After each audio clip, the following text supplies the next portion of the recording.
So you got what I need? On the streets of New Orleans, All right. drug money bought the city's cops. Officers became the strong arm of drug lords, brutalizing anyone who dared speak out. Kim! Help! With police tainted by greed, undercover agents would have to put their lives on the line to bring down the corrupt officers who hid behind a shattered shield.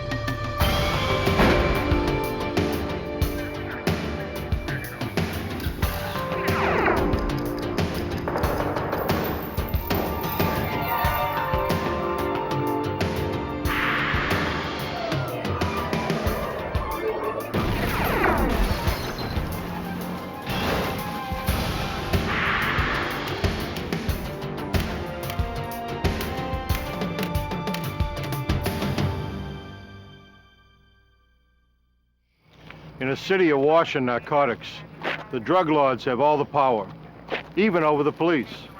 Corruption in New Orleans grew like cancer, eating away at public safety and threatening to destroy the city. Lured by easy wealth, crooked cops began breaking the laws they were sworn to uphold.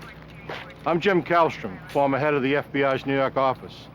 When it became clear that the police could no longer police themselves, the FBI had to get involved. It was a case where the line between friends and enemies became dangerously blurred. New Orleans, 1993. Tourists packed the city looking for a good time, not all of it legal. Cocaine was in demand, and the dealers cashed in. It was a violent business. For protection, the drug lords turned to those whose duty was to serve and protect: the cops. Officers lined their pockets while enforcing the will of the dealers. They controlled turf like thugs, terrorizing innocent civilians. Agent Stan Haddon of the FBI's Public Corruption Unit in New Orleans was aware of the growing problem.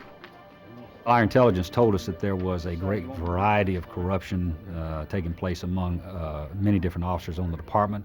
However, the one thing that seemed to be the most pervasive was that officers were out there working with drug dealers on the street, were protecting drug dealers on the street, and were stealing money and drugs from drug dealers on the street.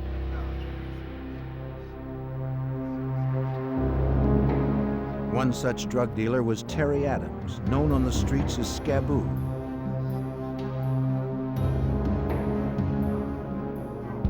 He was a small-time operator who was being extorted by Officer Sammy Williams. So you got what I need? Come on now, give me what I need. But this time, the protection money Scaboo paid Williams wasn't enough. On Christmas Eve, the officer demanded that Scaboo pay him $10,000 cash by 6 p.m. If Scaboo failed to show, Williams threatened to beat him and guaranteed him 20 years to life. That evening, at 5 p.m., Special Agent Stan Haddon was finishing up some last-minute work. About to go home, he took one last call. It was Scaboo. His time was running out. He told Haddon that he was being blackmailed, but didn't have the $10,000 the corrupt cop was demanding in less than an hour. What are the name of the officers? When Scaboo contacted me, we realized that that was our best chance to do something about police corruption. And I immediately arranged to meet him and debrief him in person. There was no way we could get everything together by 6 o'clock. By the time I met with him, it was 30 minutes before the deadline. Yeah, I feel pretty good about that. Haddon and his partner quickly hashed out a plan. This is, I think, the best one we've got. Scaboo would meet the officer as arranged, but he'd be wearing an FBI wire. The agents couldn't arrange $10,000 on such short notice. Scaboo would have to convince the cop to accept smaller payments over several meetings. Yeah, I'm pretty sure. Okay, they could be rough. Well, you know that. You worked with them. Yeah, I have. Assured by Haddon that he would be under constant surveillance, Scaboo took his position.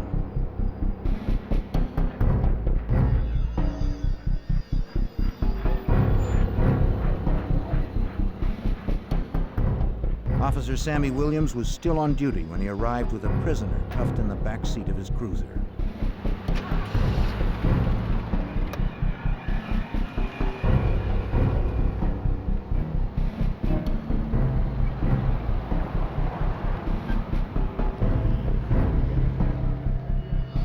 Williams drove Scaboo to a deserted spot behind a seafood market.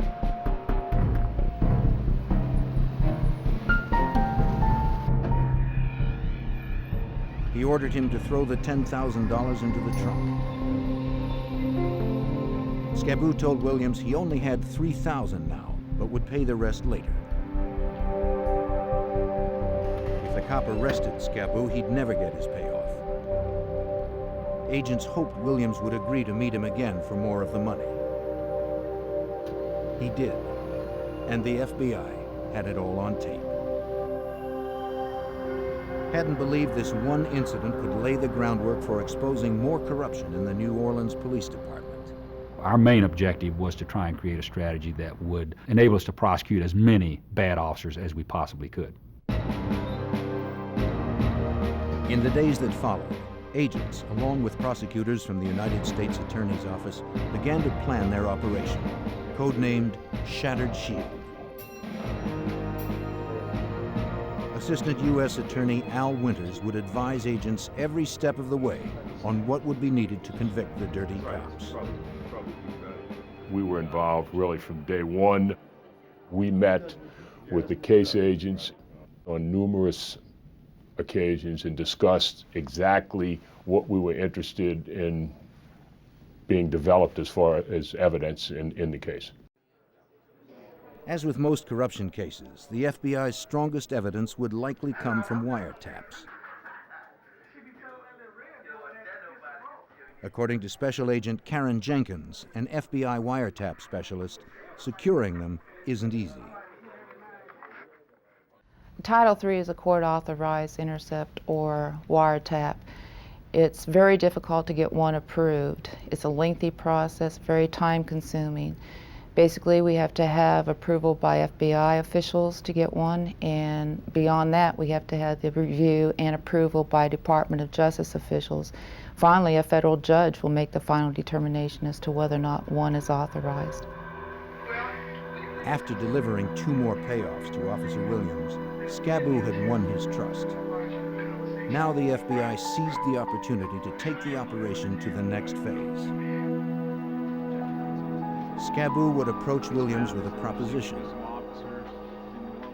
The volume of drug business was going to increase, and Scaboo would need more cops to protect it.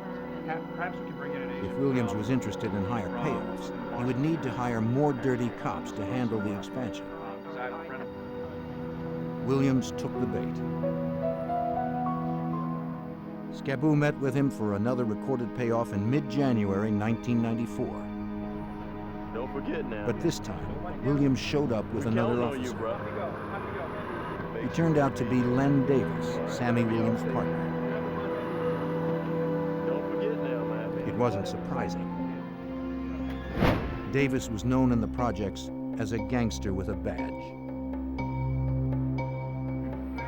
It's not very good. See if you can make it. Reviewing the tapes, hadn't discovered a problem.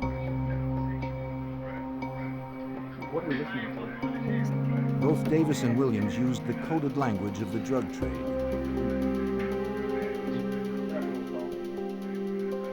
To make charges stick, the FBI had to record the officers using language that a jury would understand.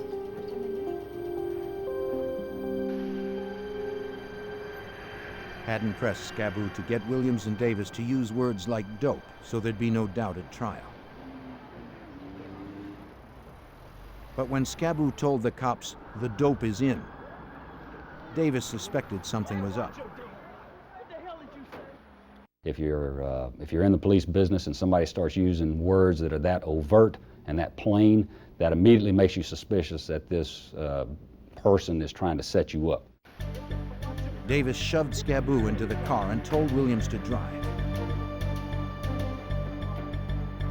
The agents would be too conspicuous on the deserted streets. If they pursued the cops now, they would put Scaboo's life at greater risk. The only thing they could do was sit patiently and listen to the wire.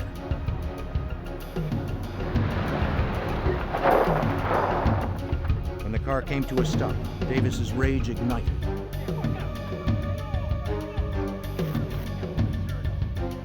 He yelled that Scaboo was never to say the word dope again. They immediately took him to a deserted location, aggressively searched him. You can hear the Velcro ripping loose on his clothes and stuff, and that was a very tense moment. Davis insisted that he wouldn't go to jail for careless talk. He and Williams stripped Scaboo looking for a wire. Scaboo was sure he was going to die.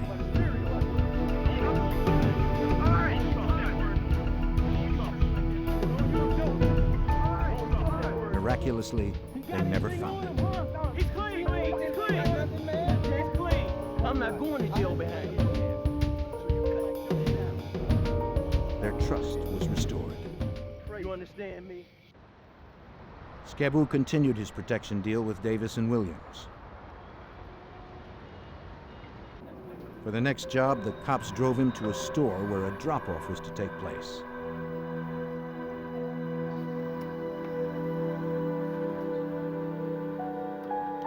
Inside, Scaboo checked a bag at the counter.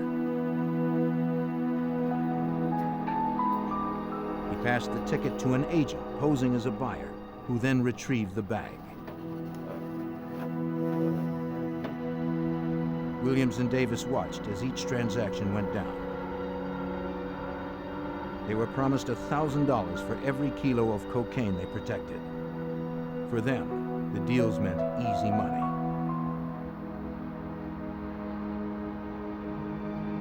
Davis and Williams met Scaboo behind stores and alleyways for the protection payoffs. The FBI recorded every word.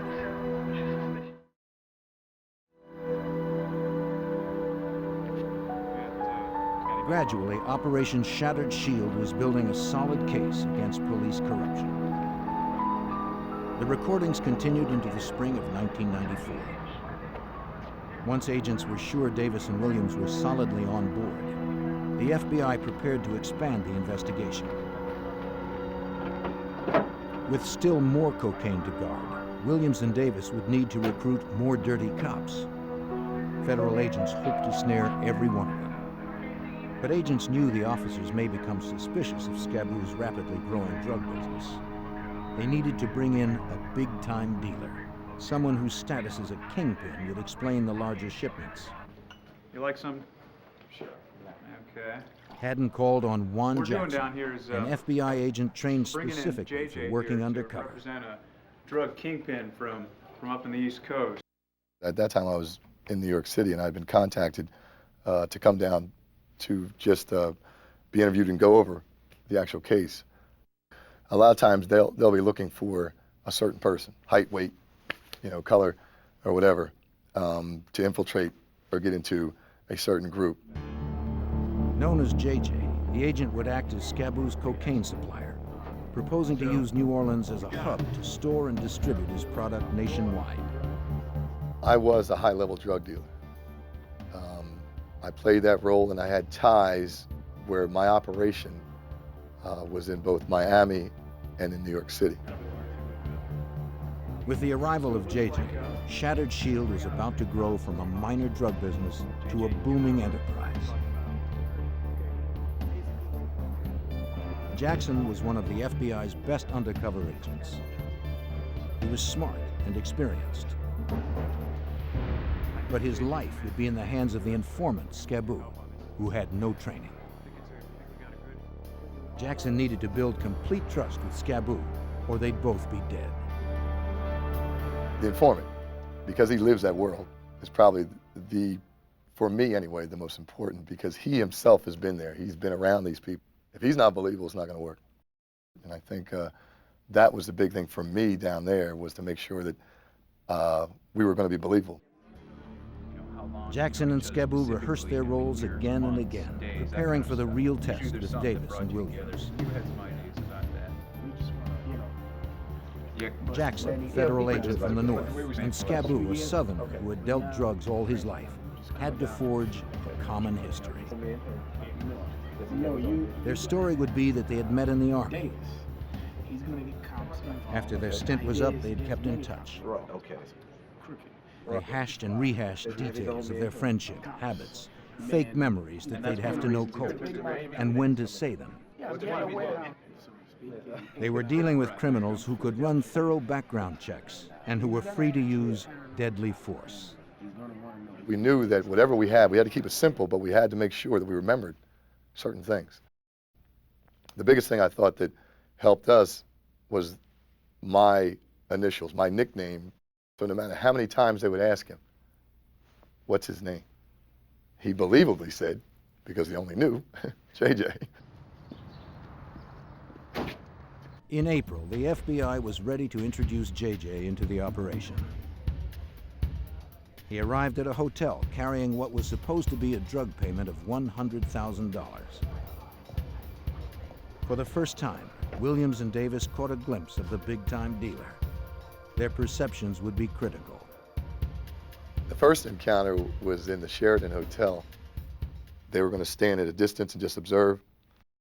It was another test to see if they were willing to do what they were going to do. Hey, I don't know how it's going to work. They could arrest me right now and take me off and, I'm down, because it was supposed to be drug money. So it was a test. Scaboo told the cops about JJ and his plan to use New Orleans as a transport hub for his cocaine business. Davis and Williams carefully studied JJ's every move. Jackson was creating his character before their eyes. It would become his full-time identity, and it would have to hold up under scrutiny. Everything depended on what the cops thought they had seen, and if they believed the cash exchange was genuine.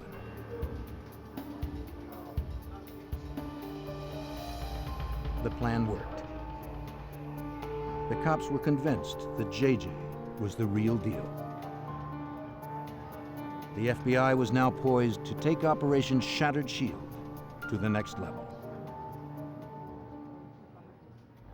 By the spring of 1994, the FBI's Operation Shattered Shield, targeting New Orleans police officers involved in the city's drug trade, was in place. Posing as a drug kingpin named JJ, undercover Special Agent Juan Jackson worked with Scaboo, the drug dealer turned FBI informant. Scaboo rented a hotel room for JJ to meet officers Len Davis and Sammy Williams for the first time. What's up, man? What's up? That was showtime. That was a big deal. On any first meeting with any bad guys, a million things are going through your mind. I mean, are you going to be believable? Is anything going to happen that's going to change their attitude? It's either going to work from here or we're all going to go home. Playing the street-savvy drug dealer, JJ insisted that everyone strip to establish trust. For this first meeting, Jackson didn't wear a wire. He didn't need to. The room had been thoroughly wired by the FBI for audio and video recording.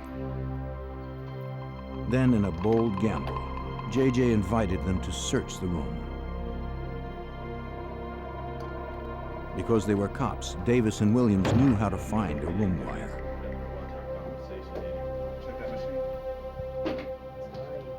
But JJ bet his life on the FBI's technicians. The cops never found the wires.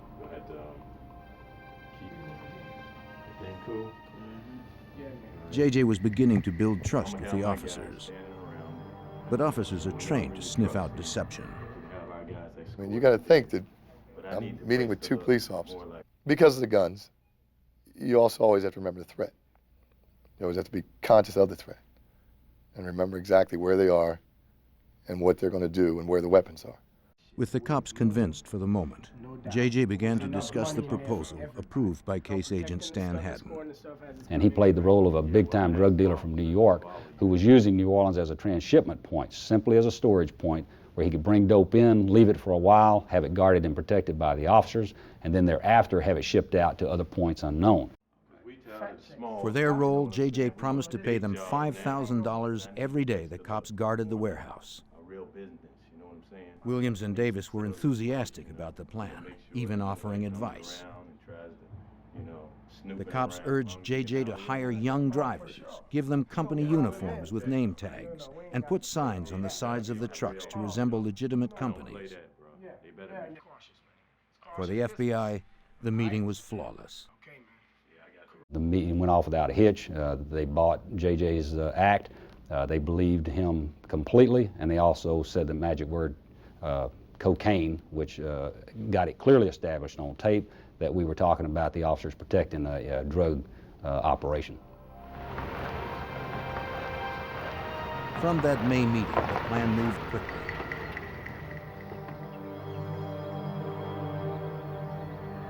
The FBI found a warehouse that met their needs, far from public view and rival drug dealers. J.J. and Scaboo met Davis and Williams for a walkthrough.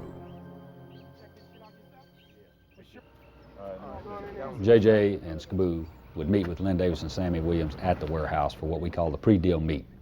There at that meeting, they would discuss when the dope was coming in, how long it was going to stay in town, and how much money J.J. was going to pay for the officers to guard the dope.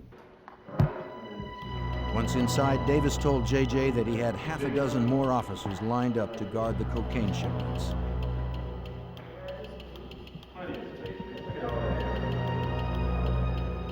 They would work in 10-hour shifts. Uniformed police outside guarding payloads of cocaine inside.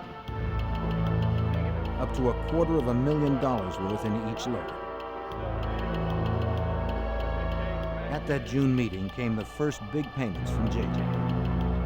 More than $10,000. Everything is going smoothly. But one aspect of the warehouse plan bothered Assistant U.S. Attorney Al Winters. Basically, what we told the agents, unless we had evidence, irrefutable evidence, that these people knew they were guarding cocaine, we couldn't prosecute it. Because the cops stood guard outside the warehouse, they could later claim they didn't know that drugs were inside. I think having some sort of video or photographic Haddon had to reference find a way to prove Davis's recruits saw the drug on tape, shipments. or maybe even see. His team mulled over ways to bring the drugs into plain view We of need the them cops. to implicate themselves. Here, I'll take those. The officers would have to be recorded seeing and discussing the shipment. Shipments were delivered to the warehouse one weekend every month according to schedule.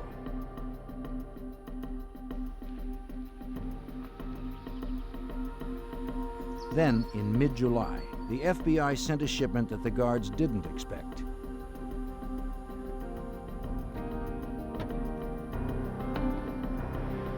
With one load already in the warehouse, an FBI agent dressed as a courier brought another shipment. The driver shocked the guard cops by unloading the cocaine in plain sight. This was too overt for Len Davis's crew. They didn't want to see drugs at all. They didn't want the vehicles outside the warehouse unloading drugs and stuff where the officers could actually see it. Quickly, get down here. The cops called Sammy Williams on a cell phone J.J. had given him. Williams called J.J., and J.J. and Scaboo raced to the warehouse.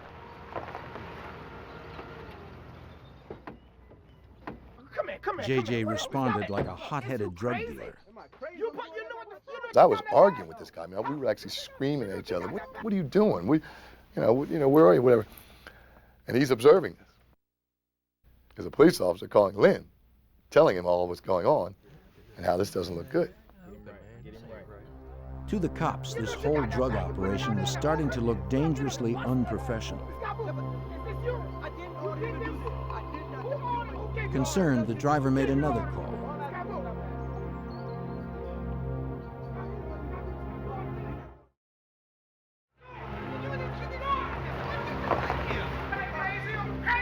Sammy Williams arrived to straighten out the problem. Okay. See what I gotta deal with? Leave it. I got it. 5 minutes. J.J. explained it was the driver's screw. He asked that the cops escort the van to the city limits right away. Despite the risk, the episode worked.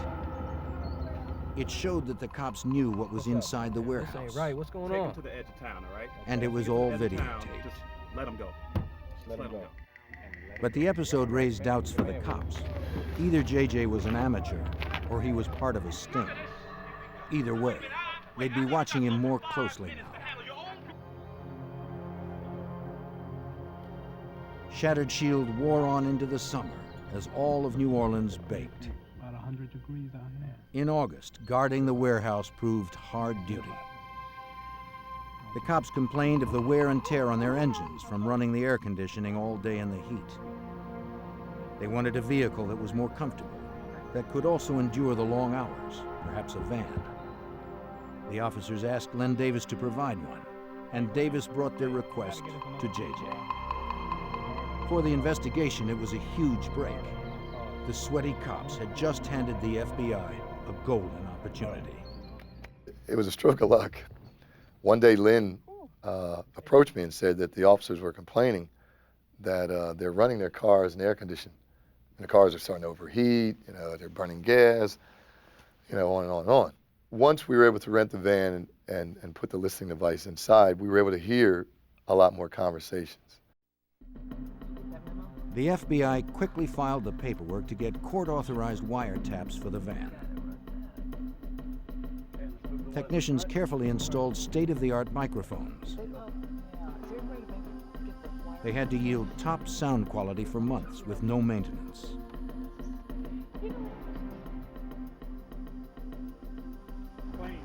The van was a perfect Trojan horse for getting inside information. I picked this out myself. The shiny new van made the officers suspicious. They wondered if anyone could have tampered with it. It ain't nothing wrong with it. They wanted to know exactly where Davis had gotten the vehicle. I've never seen this vehicle before. Because JJ had so completely won Davis's trust, Davis told the cops that he himself had rented the van. Is it all right for you? He vouched for it. It's okay. That calmed their fears. I picked it out myself. What do you think? Len Davis didn't want anyone upsetting his flow of payments. I picked it The out FBI would soon learn just how ruthlessly Davis guarded his interests. After 3 months of Shattered Shield, more and more New Orleans cops came under the FBI's investigation. Len Davis and undercover agent JJ met often to discuss drug shipments and payoffs for police protection. Davis made frequent threats.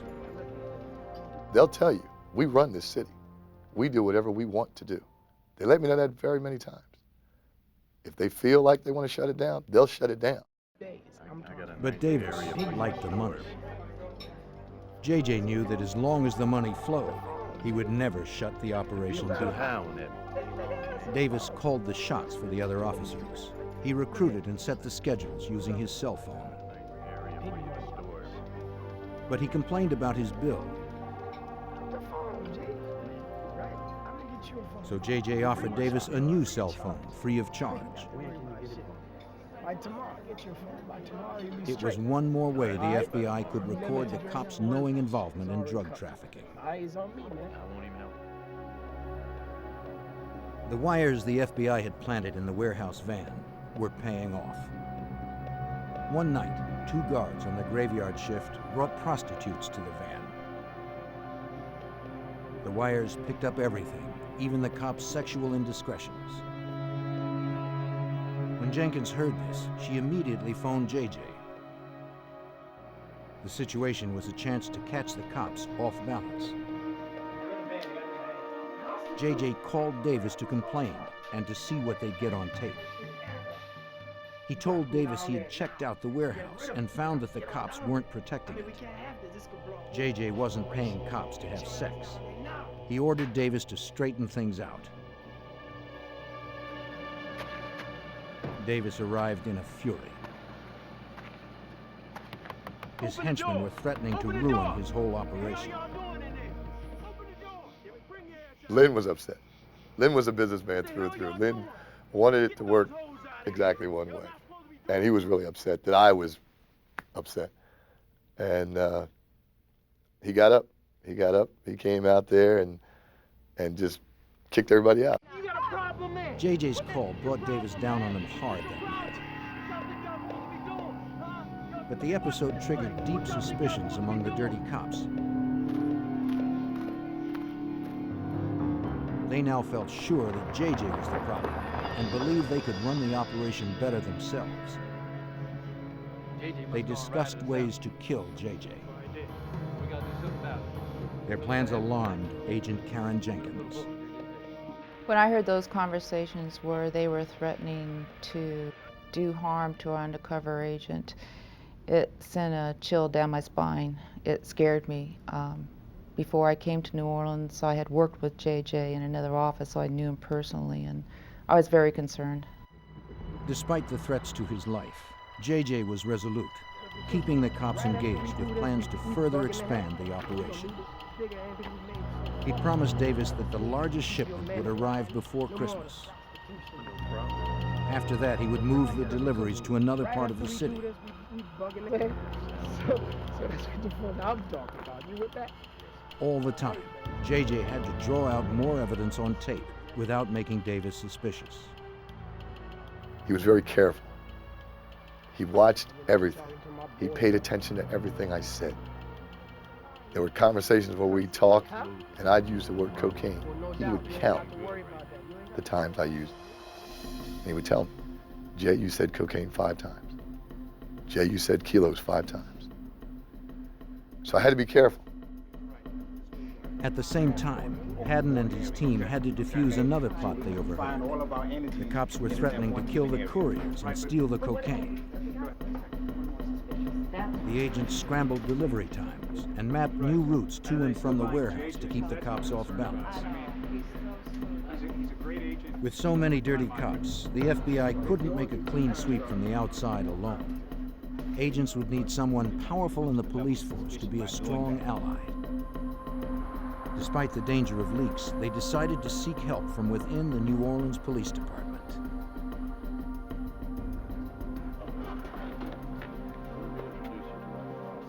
October 1994 brought fresh changes to New Orleans and a new police chief, Richard Pennington. So, how do you like our first? Pennington was an outsider from Washington, D.C., hired in the hopes of reforming the Crescent City's crooked police force. Since you're just moving in, actually, why don't you have a seat? The FBI invited the new chief for a meeting. News is not all good, fortunately. Then Haddon introduced JJ. He informed Pennington that Operation Shattered Shield was uncovering corruption deep in the force that he was about to head. His cooperation would be critical for the success of Operation Shattered Shield. On the streets of New Orleans, Davis and Williams were still on active duty, cruising their territory. Len Davis had a long list of public complaints against him. During their rounds one night that October, Davis and Sammy Williams patrolled the Desire housing project. Seeing the pair of cops approach, 2 youths took flight. Williams chased one teenager down, bludgeoned him, and left him bleeding in the street. At that moment, Kim Groves, the victim's aunt, decided that police had terrorized their neighborhood long enough. Who's gonna pay the bill? The next day, Groves, a 32-year-old mother of 3, filed a complaint against Len Davis and his partner. She cited the pair for police violence. An officer alerted Davis about the complaint. Do you want to know his name? Officer Davis, do you know him? Yeah, this is definitely Assistant U.S. Attorney Mike McMahon saw the report. She reported not only Sammy Williams, who did the actual brutality, but Len Davis as well, who had nothing to do with that pistol whipping. And at that point, Len Davis became enraged. For Davis, Groves' complaint came at the worst possible time. It would bring unwanted attention just as the new police chief was coming on board. I know what I'm gonna do. I'm gonna get her. Len Davis vowed to get revenge. The same day that Kim Groves filed her complaint, Richard Pennington was sworn in as New Orleans' new chief of police. That marked the start of Shattered Shield's final phase, the shift from an FBI effort to a partnership with a city desperate to clean house. That very night, Agent Jenkins recorded several conversations that would show just how rotten some of the city's men in blue had become. The first call was cryptic. Hours after Pennington was sworn in, Len Davis made a call on his cell phone. He gave an order to an unknown man. I need you to do a 30 for me. The FBI taped the conversation, but because Davis spoke in modified police code, agents didn't know what it meant. 14.5 Washington Street, you know. While they attempted to decipher it, agents recorded a second, more disturbing call. This time, the unknown man called Davis. As they spoke, a police dispatcher announced a murder in the Desire housing project. The victim's name, Kim Groves. When Davis heard the news, he cried, "Rockabye." It was the triumphant cry of a killer. When he later heard it, the call shocked Assistant U.S. Attorney Mike McMahon.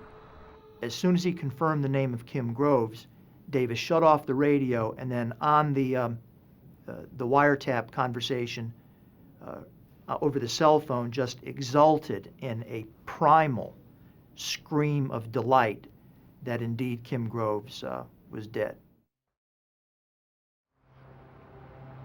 When agents reviewed the tapes and checked the phone records, they discovered that the man who spoke to Davis was Paul Hardy. Davis had asked Hardy for a 30, a police code normally used to report a homicide. But that night, Davis used it as an order for the murder of Kim Groves. Canvassing the projects, agents quickly learned that Hardy was a known drug dealer who led a small gang of thugs. With the help of 2 accomplices, Hardy acted quickly, coldly, and for just $300.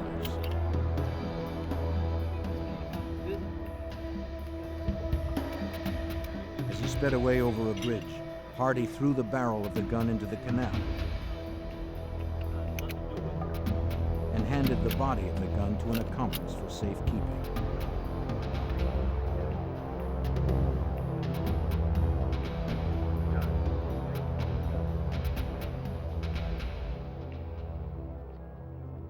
What's up, man? When the FBI realized Davis's role in the murder, agents grew more concerned for JJ's safety. JJ met with Davis soon afterward. He looked carefully for signs that Davis was anxious or upset. Yeah, what's up, He saw man? none. The murder of Kim Groves seemed to have relaxed Davis. Yeah. Look, let me call you back later, JJ alright? still had to play his part, the role of a drug lord. Though uneasy, he was careful not to talk about the murder. I appreciate it. Thanks a lot. I wanted to ask a lot of questions about it. I couldn't. The only thing I'd ask him was, is there anything different happening since the last time I was here? He said no. And we went on just like nothing ever happened. Is he a cold-blooded killer? I could probably do you in a minute? Yeah. Having seen what Davis and his cops could do, JJ had every reason to believe that he could be next. He was unaware that they were already planning ways to kill him. Days after Len Davis ordered the murder of Kim Groves, the FBI learned of more threats by Davis's men. A New Orleans police officer assisting in Operation Shattered Shield received an anonymous threat. It came with Kim Groves' obituary. The message was clear. Death would come to those who talked. That day, Stan Haddon learned of still more threats against JJ and the other agents. Agent Jenkins had recorded 5 cops at the warehouse plotting to kill the couriers and JJ. Oh, yeah. Then they would steal the cocaine and sell it themselves. Haddon had no choice. The FBI had to wrap up the operation before it was too late. Well, once we realized that the lives of our undercover agents were at serious risk, then we had to react to it. We had to do something. The FBI needed to move up their plans for the big shipment J.J. had promised to Davis. A cocaine shipment so large that it would require a half dozen more cops to guard it. But Haddon needed a location unfamiliar to the cops, a place where the FBI could mobilize quickly. He and his team scouted the Mardi Gras truck stop on Elysian Fields Avenue. The spot had good highway access. It also posed little risk to the public in the event of a shootout. The cocaine would arrive on an 18-wheeler, then be loaded into cars and escorted by the cops out of the city. Every detail had to be mapped out. The plan would require the coordination of 85 agents positioned strategically along the routes. When Davis put out the word about a huge November 18th shipment, he enticed new recruits.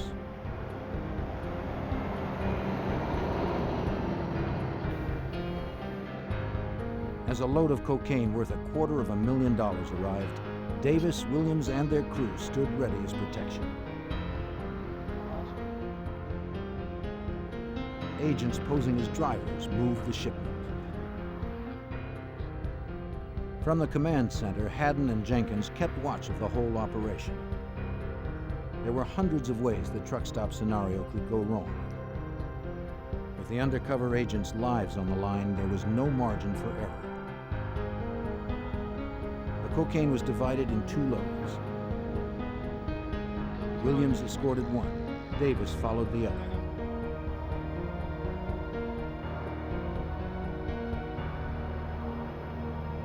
They shepherded the couriers to the edge of town, shielding them from other drug gangs and from the law. To make it easier for our surveillance, we had one of the courier cars go to the east and one go to the west because we had 2 complete surveillance teams operating simultaneously, and we didn't want the 2 to get crossed up with each other. The operation went off without a hitch. 6 additional cops were videotaped in the act of drug trafficking. The FBI was about to enter the last phase of Shattered Shield, arresting the corrupt cops who would kill anyone who opposed them.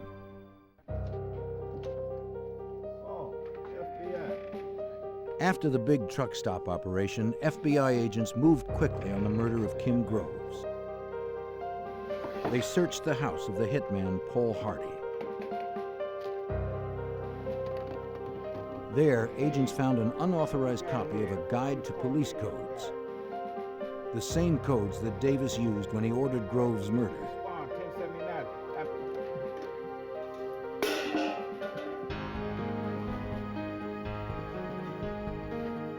Another search at the home of one of Hardy's accomplices turned up the murder weapon, a 9mm handgun. The 2 investigations, Shattered Shield and the murder, were closing at the same time.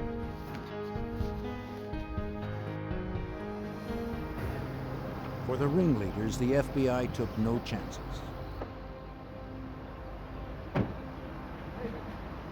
Agents came to Len Davis's house the next day when he was off duty. Look, I ain't done nothing. What are you talking about? Look, I'm a police officer, man. The thug with a badge was arrested on federal drug charges and for the murder of Kim Groves.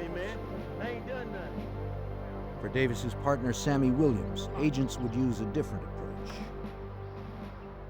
Haddon wanted to flip Williams to the prosecution side. At that point, it worked. And they decided, okay, let's throw another curveball and then let's bring Juan in. So they brought me into the door and I introduced myself, especially to Juan Jackson, the FBI. You could see the color leave his face. His world just came crashing down. Sammy Williams turned government witness. His testimony would later prove crucial for getting convictions. Haddon and his team had no time to lose. Before news of Davis and Williams' arrests could spread, they had to deliver the rest of the gang to justice, dozens of armed men in uniform.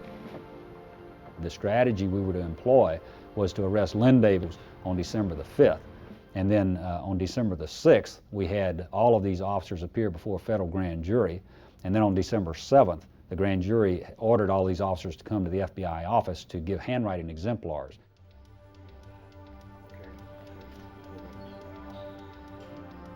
Len Davis's recruits arrived at the FBI's office to give handwriting samples for analysis together with 60 fellow officers.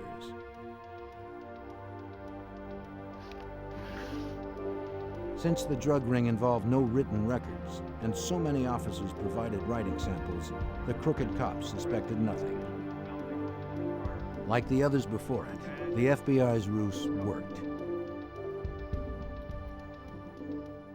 One by one, more than a dozen dirty cops of New Orleans were arrested.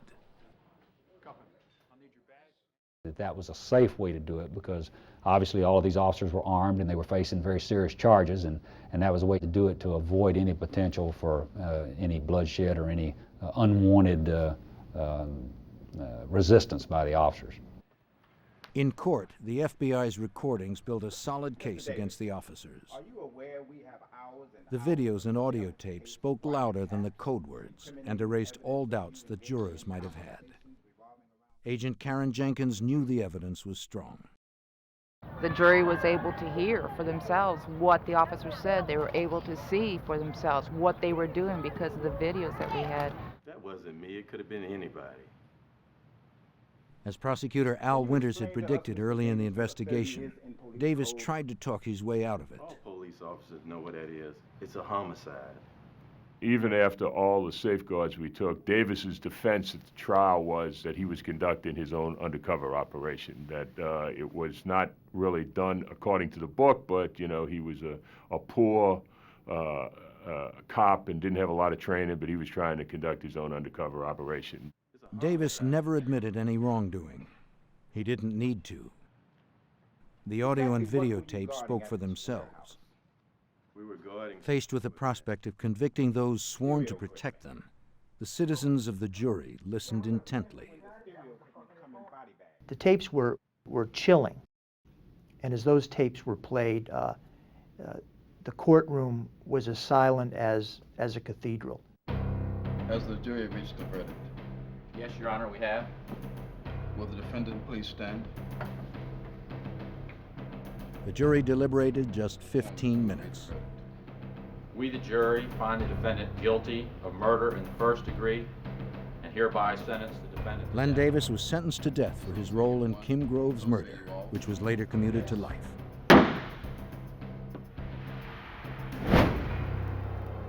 In two other trials, Davis and his co-conspirators received 18 convictions for drug trafficking. 15 officers were headed for prison.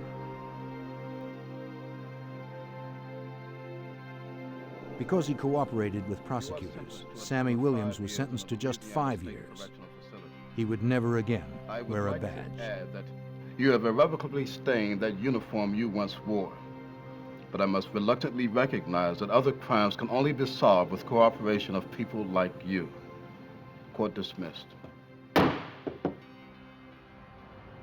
For the Big Easy, Haddon's case brought a long, hard look in the mirror. You know, I think that the city of New Orleans has been very tolerant of all sorts of conduct which might be considered improper in other parts of the country. It's part of the culture here, and I'm a Louisiana native. But I think this was a wake-up call to the citizens of New Orleans that there was a serious problem within the NOPD, and that problem had to be addressed. You know, you take an oath, and I think that when you do that, there's no excuse for anything else. I think we helped. I think that now their focus is different. I think hiring, I think pay scale, I think everything about what the New Orleans Police Department is about is different. Under Chief Pennington, the New Orleans Police Department revamped its practices and fired more rogue cops. The Big Easy had cleaned house. The department and the FBI continue to work together to bring justice to the city's streets. A mysterious woman lures a businessman across state lines with the promise of a lucrative deal. When he vanishes, authorities turn to the FBI for help. Suspicions point to a bitter business rival, but the suspect stonewalls investigators. Agents would use state-of-the-art technology to find friends and lovers who might be willing to reveal the truth.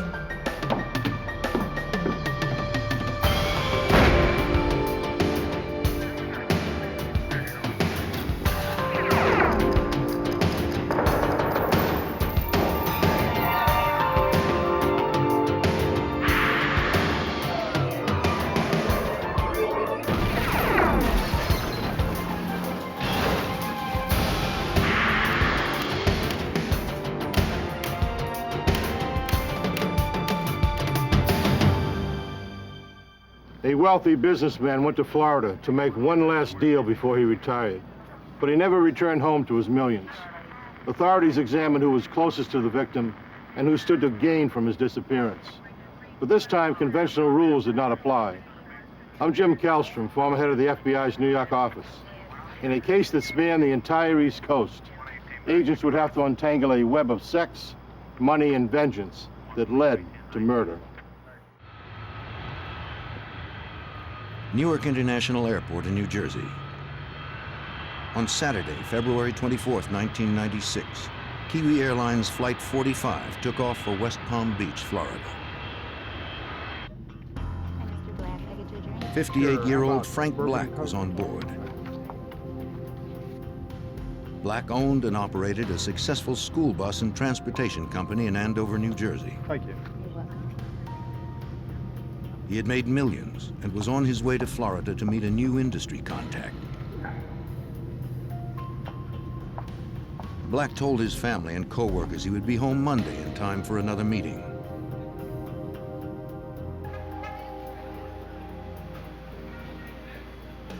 He also told them that his contact in Florida, a woman named Mia Giordano, was to pick him up at the airport. She would take him to meet others involved in the lucrative business deal. Privately, Black hoped to retire after closing the deal.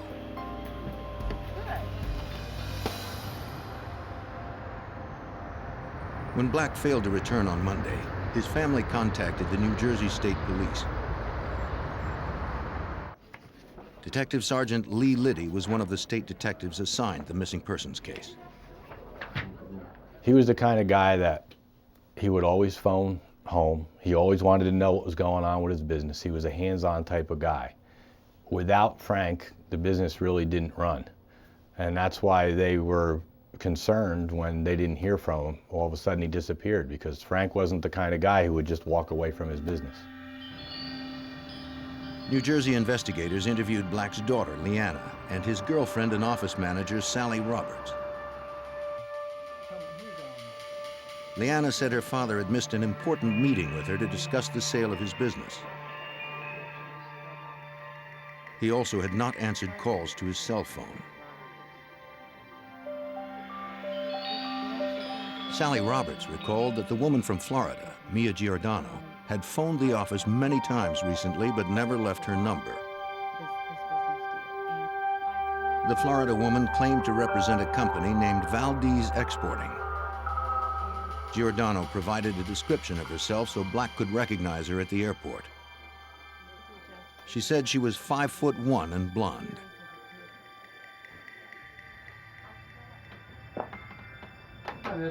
A detective visited the travel agent who booked Black's trip. Traveling, is that correct? Yes, sir. Okay. The agent confirmed that Black purchased a one-way ticket to Florida. He didn't bother to rent a car since his contact had arranged to pick him up. Airline records corroborated that Black had boarded the flight. But he had not registered at any hotels upon his arrival in West Palm Beach.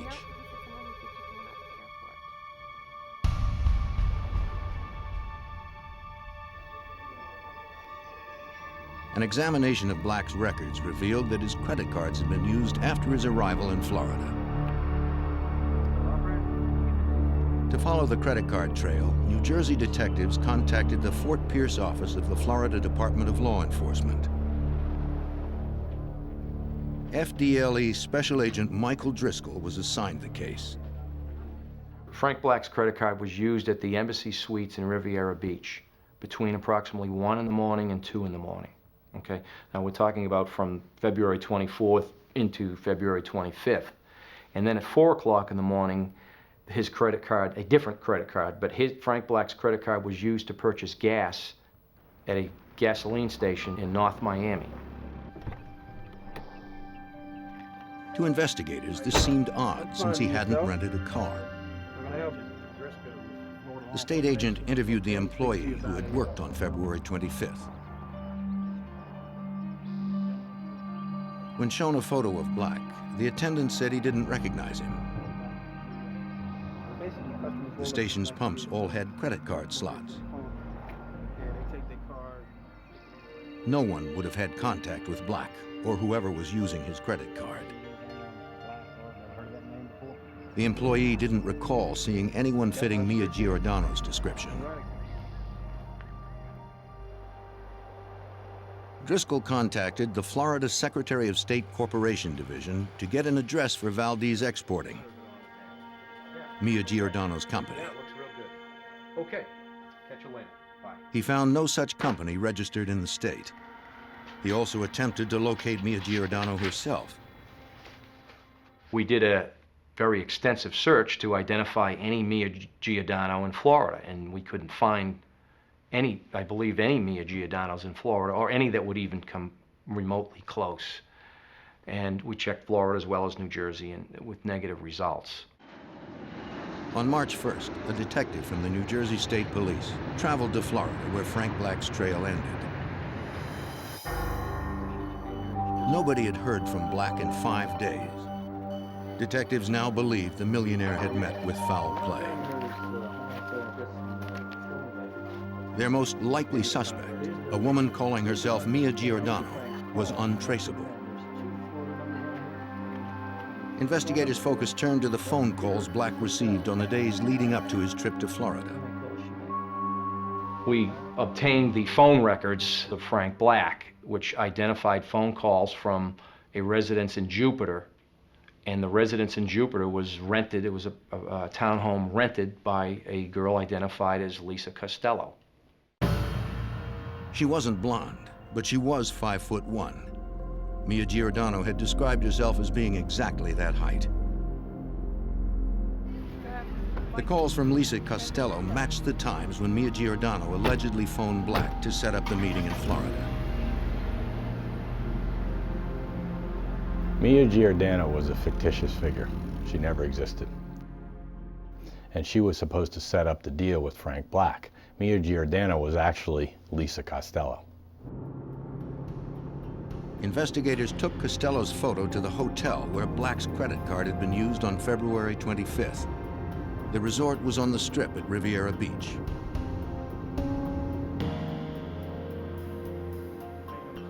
The state agent asked to speak to the clerk who had been on duty the morning in question. While he waited, he checked the phone that had been used with Black's credit card. Like the gas pump, the phone required no signature from a customer, just a credit card. Anyone could have made the calls. Karen Voorhees had worked the front desk on the morning in question. But she did not recognize a photo of Frank Black. She did recall waiting on another customer that morning. At around 2 a.m., a dark-haired woman asked for a room. The hotel was booked, so she used a payphone several times to query other hotels. It was the same time Frank Black's credit card was used at the phone.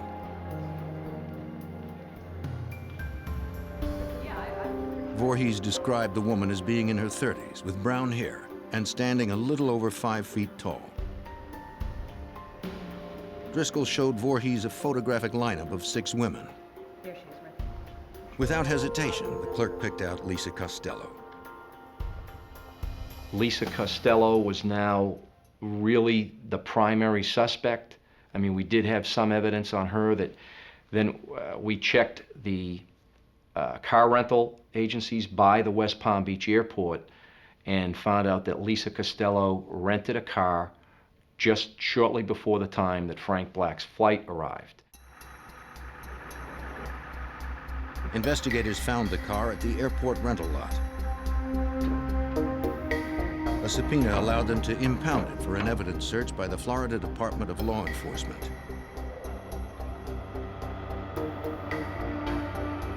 But examiners would find no trace of Frank Black in the car. There was no physical evidence linking Lisa Costello to the missing businessman.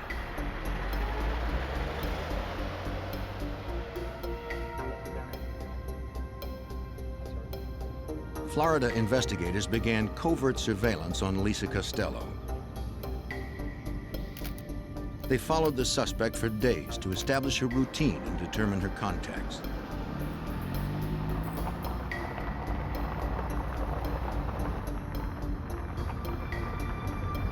They soon learned that Costello was dating a man named Alan Mackerly.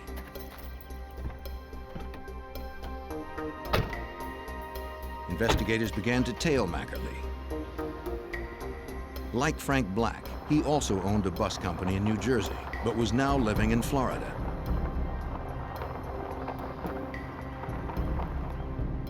The two men had known each other most of their lives. Over the years, Alan Mackerly and Frank Black built up a rivalry. The two bus companies are about 10 miles apart. So even though they each had their own contracts and their own business, they were always vying for the same contracts in the same business. Phone records indicated recent calls to Black from Mackerly's Florida home. This seemed strange since the two men were fierce rivals. Detectives went to speak with the manager of Black's bus company. Sally Roberts said Black and Mackerly used to be friends, but their business rivalry had made them enemies. She detailed the last time she had seen the men together.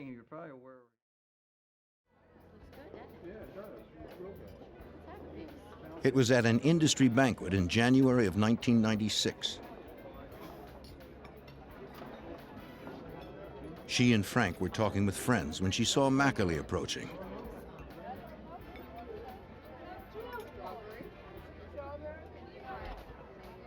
Angry that Black had stolen one of his major bus contracts, Mackerly threatened his rival. He said he was going to get him and put him under. That could mean put him out of business, and it could also possibly mean he was going to kill him someday. Black took the threat seriously. Afterwards, he wouldn't go to any meeting that Mackerly might attend unless he had someone with him. Investigators contacted Mackerly to ask him if he had seen or spoken to Frank Black recently. Mackerly flatly denied calling him in the days preceding Black's trip to Florida. Him denying that and us knowing phone calls have been made from his house to Frank Black's business obviously indicated something was wrong. Investigators believed that Mackerly and Costello had probably killed Frank Black, but they needed stronger proof. They turned to Assistant State Attorney Robert Belanger. One of the first investigative tools that the FDLE wanted to use was wiretaps. So you have to show a really compelling reason for listening to someone's telephone conversations. So we drafted those applications and orders and obtained an order allowing us to listen to Alan Mackerly's telephone conversations. Unfortunately, investigators heard very few phone conversations between Mackerly and Costello. This was because Costello was now living with Mackerly. If they were talking about Black's disappearance, it wasn't over the phone. In order to record any incriminating conversations, investigators would have to bug Mackerly's house. Assistant State Attorney Lawrence Merman hoped they had enough probable cause to get inside. Being able to actually enter someone's home and plant a listening device is extremely restrictive, and the probable cause that's required is very high. The situations that would warrant that are very limited. This case actually presented that situation. A judge signed the warrant, and investigators planted listening devices in Mackerly's home. They set up outside, watching and listening. Got it. Hopefully, the couple would discuss what happened to Frank Black. Alan Mackerly and Lisa Costello were extremely cautious. Investigators believe the couple knew they were listening. And every time that we would hear them starting to talk, they would turn the radio up in the kitchen loud. So we probably have several hundred hours of tapes with nothing but music on it. Once again, investigators came up empty-handed. Our Chief Assistant State Attorney, Dave Morgan, had even commented to me after we failed to get anything on the wiretaps, it looks like Alan Mackerly's gotten away with murder. Alan, what are you doing? With Black's body still missing, Mackerly and Costello could elude authorities as long as they maintained their silence.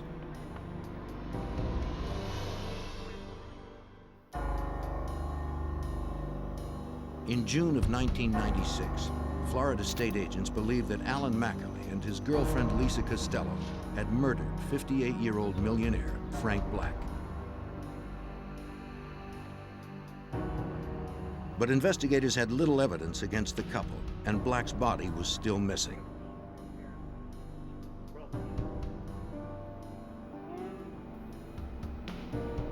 They checked morgues in Palm Beach, Broward, and Dade counties where Black was last known to have traveled.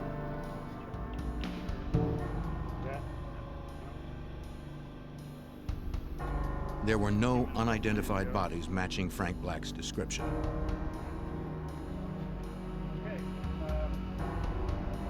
If Mackerly and Costello had killed Black, they had covered their tracks well.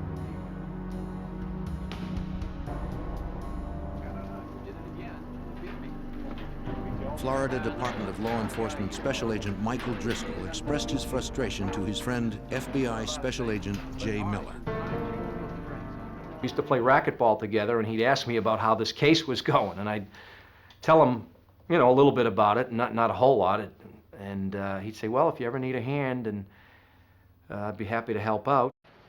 In June of 1996, Special Agent Jay Miller asked to be assigned the case out of the FBI's Fort Pierce resident agency. Even though we were close friends, initially I did not know a lot of the details about Frank Black's disappearance. But as I could sense his frustration, I was able to elicit more information about the case, and we were able then to come to an understanding that we needed to look at this thing again from the start.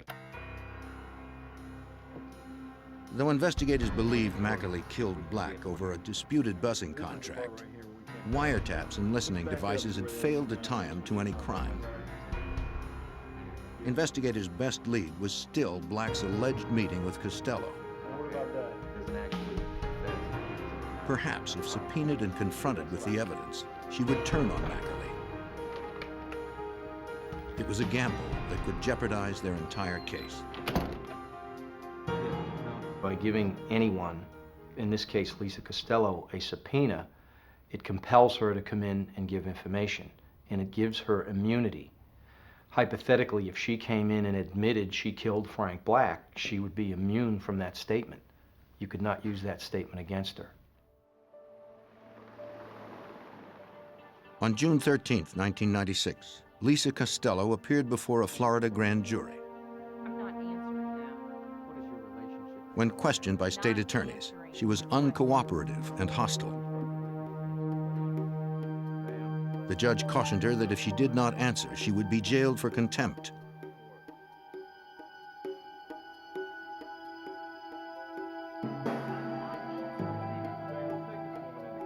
Costello ignored his warnings. Investigators believed her refusal to cooperate confirmed she was involved in Black's disappearance. But it would take more than a hunch to solve the case.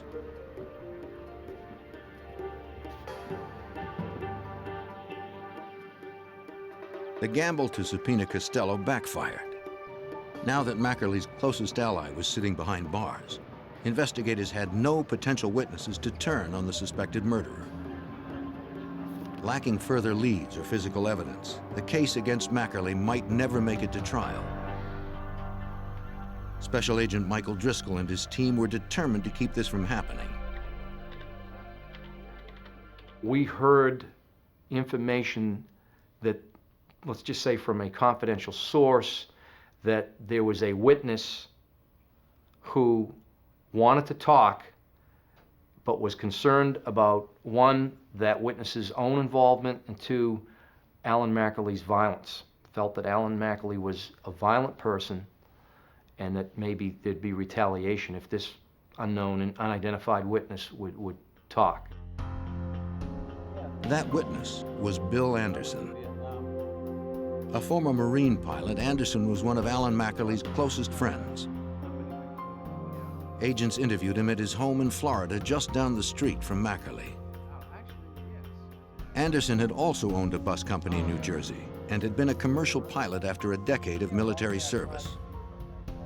So now we had two investigators, Driscoll and myself, and a prosecutor, Alanjay, all being Marines, and then the person who we believe could be the key to solving the case, Bill Anderson, being a Marine. And so I think there was some camaraderie right there from the start. Investigators felt that bond would help them develop Anderson as a witness. He told the agents his friendship with Mackerly had been strained recently, but he was reluctant to detail Mackerly's relationship with Frank Black. The agents felt Anderson knew something that could break the case wide open. There was a little hesitancy on his part. We took it easy on him and gave him a little space, gave him the opportunity to do whatever he needed to do, to confer with counsel or whatever. In our minds, we knew that we were talking to the man that had the answers, and he wasn't telling us.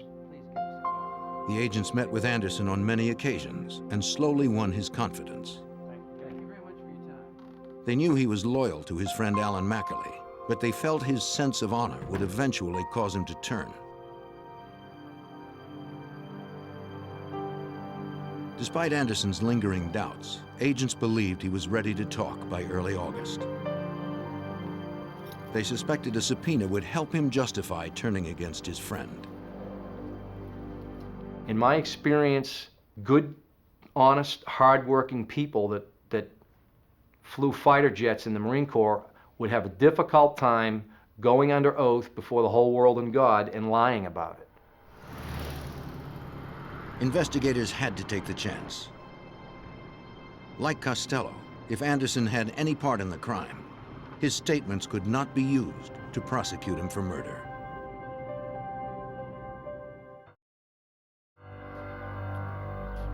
"5 months after the disappearance of millionaire Frank Black, investigators had little evidence to support their theory that Black was murdered by his business rival, Alan Mackerly.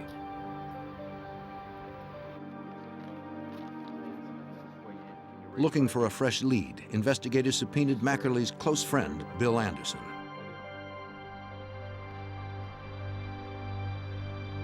Anderson had been reluctant to talk, but after a month, the former Marine's sense of honor prevailed. He began by telling investigators that Alan Mackerly had purchased a plane earlier that year. Mackerly asked Anderson to become his private pilot, since Anderson had experience flying fighter jets and commercial airliners. In exchange, Anderson could use Mackerly's plane as he wished. In March of 1996, while staying at a hotel in Leesburg, Florida, to supervise repairs on the plane, Anderson was contacted by Mackerly. His friend said he needed him to take the plane out over the ocean. Anderson explained that the aircraft would be grounded for several more days. He suggested they rent another plane. Mackerly insisted on using his own plane. He didn't want anybody else to know about the flight. Anderson asked why. Mackerly told Bill that he had shot Frank Black and that they had wrapped his body up in plastic, that they had taken the body out in the ocean and thrown it out in the ocean, and that the bag did not sink. And he went on to tell Bill that it didn't sink, so he took a knife and stuck some holes in it, and the body did sink. Mackerly told Anderson he was worried that the body had surfaced. He wanted to fly over the area to make sure it hadn't. Anderson refused. Anderson was shocked. I mean, I think he was truly shocked. Anderson, again, was in the bus business, as was Mackerly and Black. And Anderson and Black were not friends. Anderson did not like Black in the least either. But still, over a business rivalry, you don't kill somebody. According to Anderson, Mackerly murdered Black in the foyer of his house. The former Marine pilot confirmed what investigators had suspected all along. It was the big break in the case. I mean, this was the moment we were all waiting for. And I remember explaining to him right away that, Bill, we're going to have to do a covert recording of you rehashing this conversation with Alan Mackerly. Without a body or murder weapon, they would need Mackerly's confession on tape. Anderson's testimony was good, but in court it would be his word against Mackerly's. Anderson told prosecutor Robert Belanger that he was reluctant to wear a wire. He was afraid of Mackerly because he admitted that he had just killed someone, and Mackerly had also told him about an acquaintance up in New Jersey that got convicted of a crime because someone wore a wire, and he told Bill Anderson, if anyone ever wore a wire on me, I'd kill them. The investigators promised Anderson police protection. He agreed to wear the wire. The plan was to lure Mackerly to Anderson's house.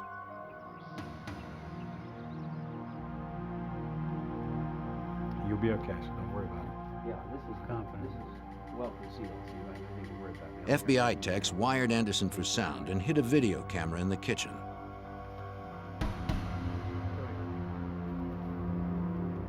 When the equipment was in place, Anderson called Mackerly.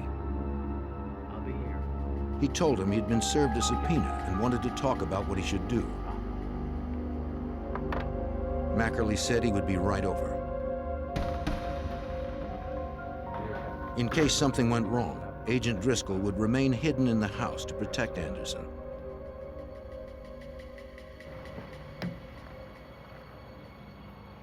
When the team outside saw Mackerly approaching, they would radio Driscoll to hide. Yeah. Well, in a minute. While waiting, investigators spotted telephone repairmen. Mackerly was paranoid about being bugged. If he saw the workers, he might think they were undercover agents. We knew that if he came to that house and saw these telephone company trucks, that it would have been all over as far as the investigation. Mackerly would be there any minute. The investigators quickly ordered the repairmen to leave. They then concealed the dig site.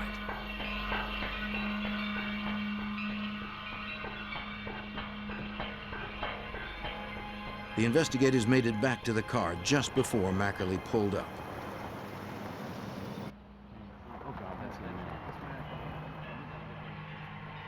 The investigators tried to alert the men in the house, but they received no response.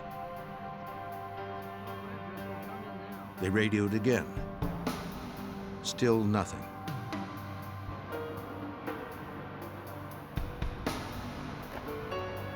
They had no way to know if Driscoll had received their call.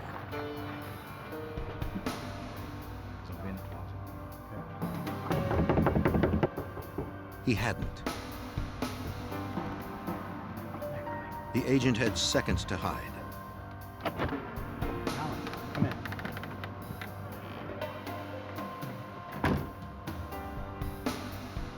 Anderson led Mackerly to the kitchen and sat down at the table as planned. He showed Mackerly the subpoena. Mackerly was hesitant to talk.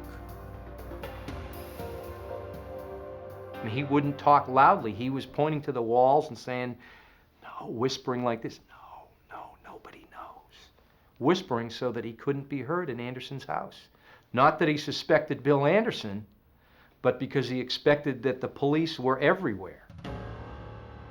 They were. Detective Liddy and the others listened to Mackerly and Anderson from the car. They had a discussion about what Bill Anderson was to testify to and whether or not Bill Anderson should lie for Alan Mackerly. Bill Anderson even asked Alan Mackerly that if he did refuse to testify and was put in jail, if Alan Mackerly would come forward and then tell the truth, and Alan Mackerly assured him that he would. Mackerly didn't want to continue talking in the house. He led Anderson outside. Told anyone else what you told me? No. This whole thing was supposed to take place at Bill Anderson's kitchen table and no place else. And so when you heard Alan Mackerly say, let's take a walk, we were concerned that he was walking Bill Anderson out somewhere to eliminate him. You told anyone else what you told me? No, nobody. The property was large and covered with dense foliage. Will you come? They could have walked anywhere. But Mackerly unknowingly walked Anderson close to the surveillance team. My car is parked only a matter of probably 80 or 100 feet from Mackerly and Anderson. And we could hear distinctly on the transmitter their footsteps as they walked through the gravel, and they walked closer to my vehicle with very little coverage concealing my vehicle. The four of us sat there frozen in our car wondering, is this whole thing going to be blown because he's going to see us? Their case and their cooperating witness were in jeopardy. I'm sorry. If the investigators were discovered, they might not be able to protect Anderson from Mackerly's rage.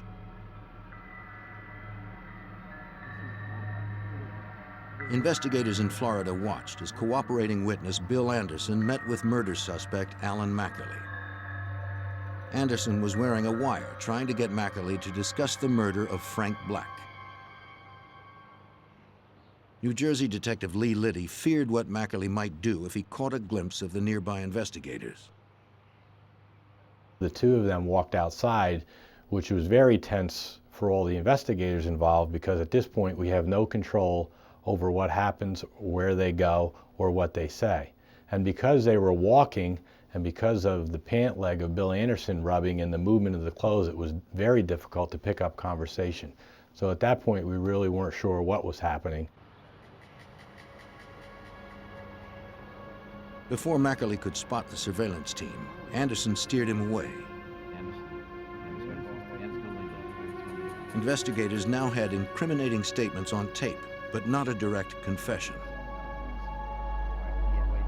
They needed more.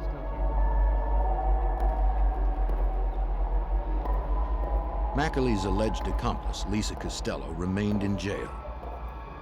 She had been charged with contempt of court 3 months earlier for refusing to honor her subpoena. Agents would seek information from her friends to increase the pressure on the hostile witness.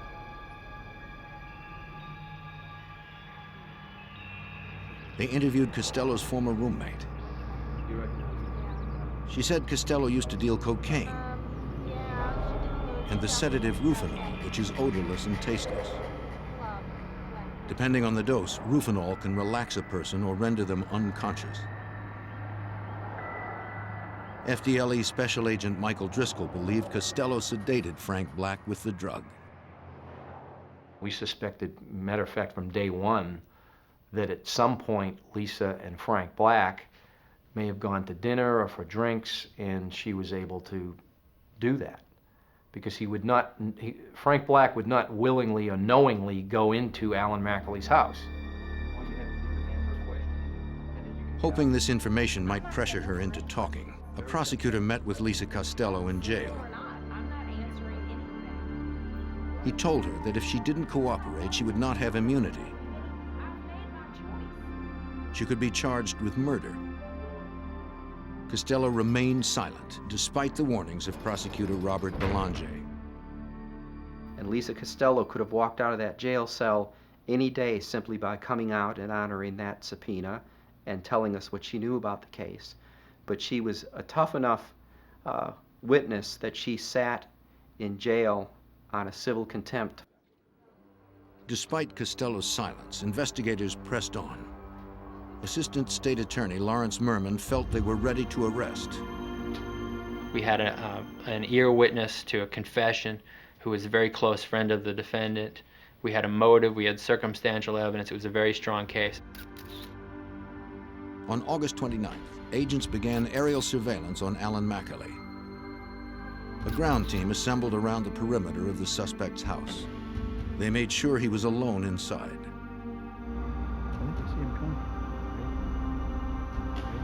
That evening, the arrest team positioned themselves by his door. They would wait until he emerged to take him down in the open. Hold him right there! Hold him right there! When he stepped out with his dog, the team struck.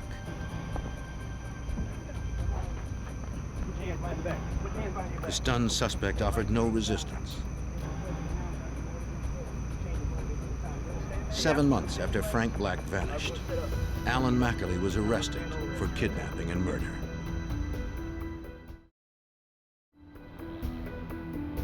With no physical evidence, prosecutors prepared for a difficult trial. When McAlee's arrest hit the news, they received a call from a man with information on the case. The man agreed to give a statement. Robert Senadasian was Alan McAlee's son-in-law. He said that he'd received a call from McAlee on February 25th, the day after Black arrived in Florida. McAlee asked him to come over to help him clean his house.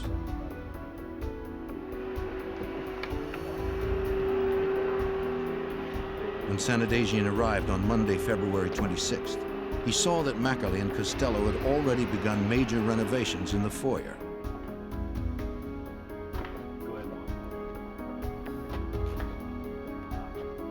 The carpet had been ripped up, and parts of the wall had been removed.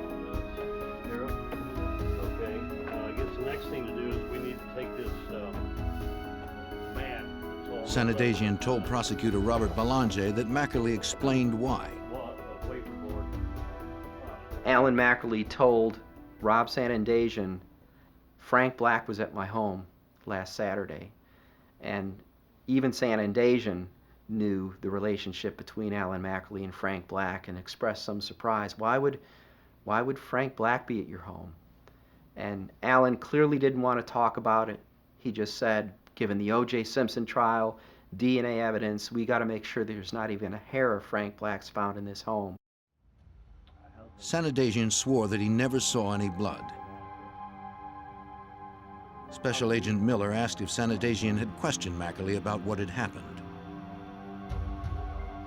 His response was something to the effect that he didn't have to ask his father-in-law, that he knew something really bad had occurred there in the house, and that they were in fact cleaning up a mess. They used an industrial vacuum cleaner to clean the entire area. Then McAlee asked Senadasian to help him haul the debris to the local dump.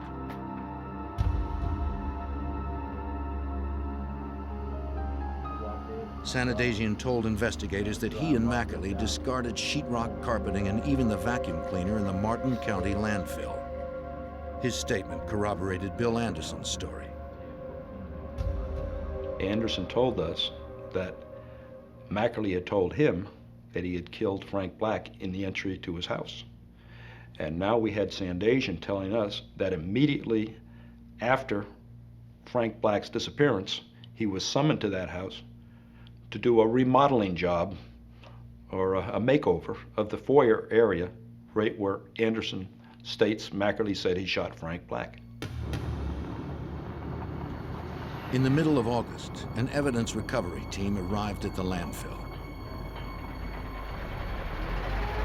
Based on records, investigators were able to determine where the items were likely dumped 6 months earlier on February 26th.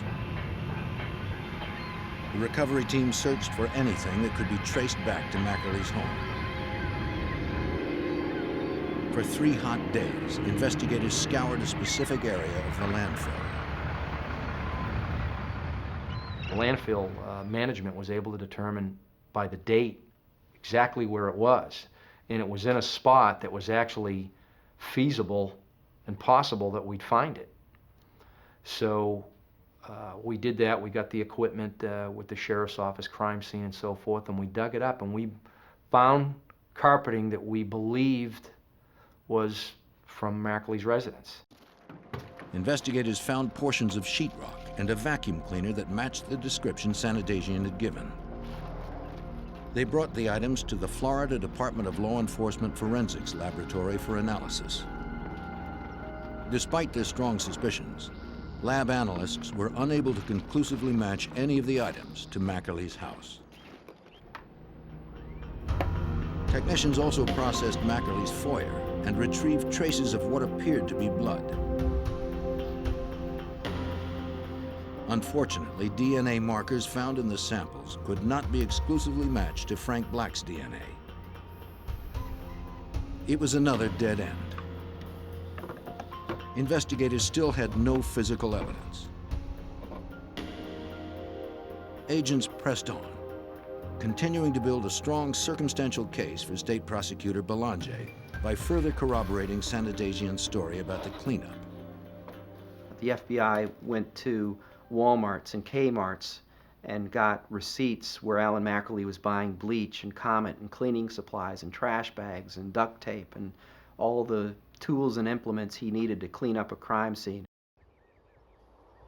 Just before trial, investigators received disturbing news. Martin County Jail inmates claimed that Mackerly had hired someone to kill Bill Anderson. Mackerly knew that if he could prevent Anderson from testifying, prosecutors would have to drop their case. Early in 1997, murder suspect Alan Mackerly was held without bond for the murder of Frank Black. While he was behind bars, investigators learned he had ordered the murder of witness Bill Anderson. As of that point, the security for Bill Anderson tremendously increased, and we began making arrangements to have Bill and his wife go into the Federal Witness Protection Program. Mackerly's would-be hitman would not be a reliable witness in court, so attempted murder-for-hire charges against Mackerly were dropped. Alan Mackerly's trial began on January 20th, 1998. Even without the victim's body, Florida State Prosecutor Robert Belanger was confident in the case. There's case law going back to Old England where murderers have been prosecuted without a body successfully, and the courts have said that we don't reward people because they successfully disposed of the body. You can still prove death through circumstantial evidence like any other fact in a case, by person's habits and routines, by the fact that they didn't pack for a long trip, by declarations of intent, I'm going to go to Florida. All these things combined demonstrated pretty conclusively that Frank Black was dead. Nevertheless, that is a source of frustration. Mr. Mackerly told me the prosecution's main witness, Bill Anderson, recalled what he knew about Frank Black's murder. Prosecutors filled in the gaps and detailed the events of February 24th, 1996, the last day Black was seen alive. Mackerly's lover, Lisa Costello, picked up Frank Black at the West Palm Beach airport that evening.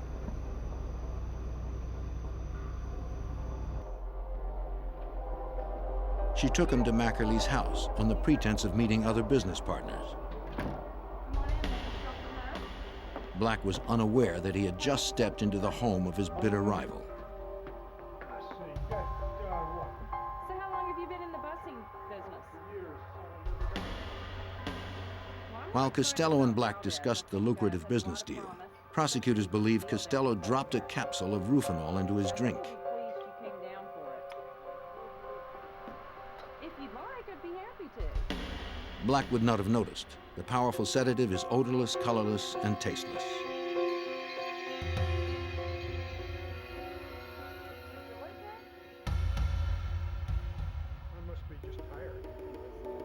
The two talked while Costello waited for the drug to take effect.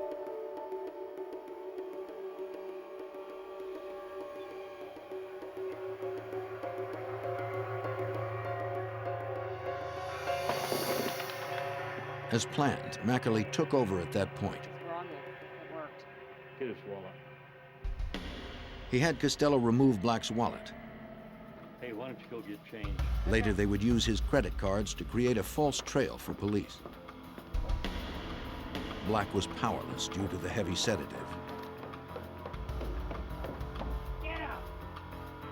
Finally in control of his rival, Mackerly's hatred boiled over. In the foyer, he put a gun to Black's head.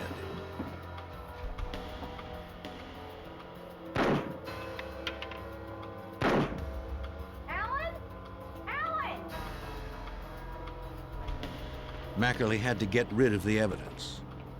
He wrapped the body and murder weapon in plastic. Using one of his powerboats, he would later dump the body about 16 miles offshore. Took the body out about 20 miles. Anderson testified that Mackerly said he had to stab through the plastic in Black's body several times to get it to sink. He then returned home to finish cleaning up. He tore out anything that had been stained by blood or human tissue. Using bleach, they scrubbed the entire area clean.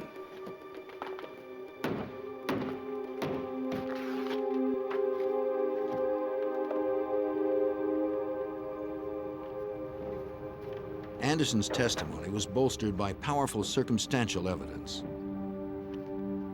Phone calls linking Mackerly and Black, Robert Sanadagian's story of the cleanup, and covert recordings from Anderson's house. Thunder will rise. How do you find the defendant? It was enough to convince the jury. Guilty as charged. On February 4th, 1998, they found Alan Mackerly guilty of kidnapping and murder.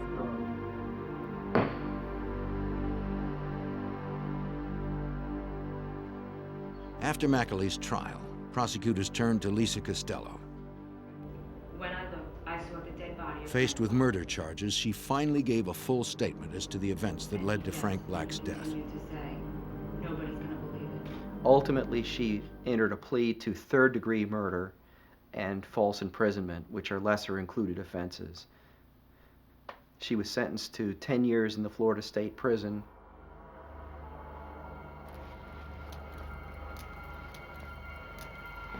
An appeals court overturned Mackerly's kidnapping conviction, finding that Frank Black traveled to Florida on his own volition. But the murder conviction stood. Alan Mackerly was sentenced to life without the possibility of parole. Although Frank Black's body has not yet been recovered, his killer, Alan Mackerly, will never go free.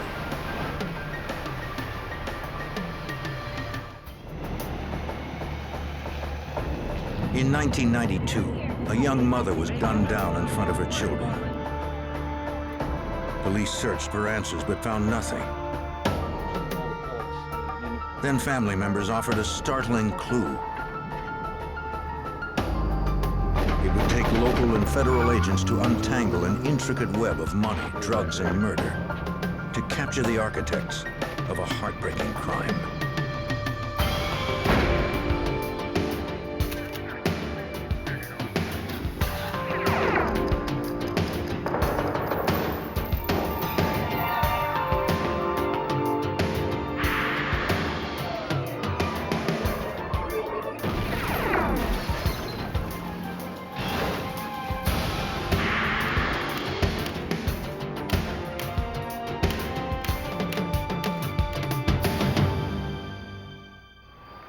Two young boys were the only witnesses to their mother's murder.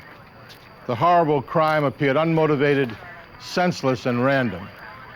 I'm Jim Kallstrom, former head of the FBI's New York office. The victim, the wife of a prominent Atlanta attorney, was also a woman burdened with a secret. The FBI believed that secret led to her death. They hoped its discovery would also lead to her killer.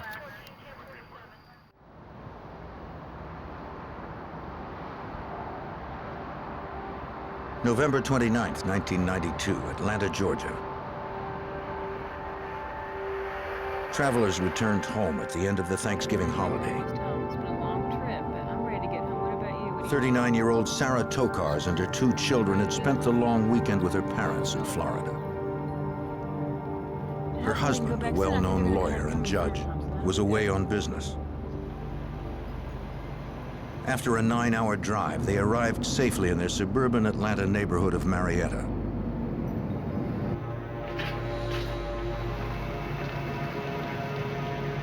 The house was dark as they pulled into the driveway.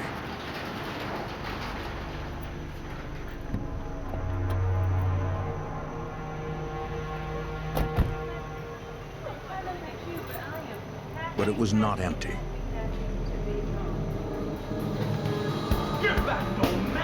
Sarah did not see a man waiting in the shadows of the garage. He brandished a weapon. The gunman forced Sarah back into the SUV. The terrified woman had a 6-year-old at her side and a 4-year-old still asleep in the car. She had no choice.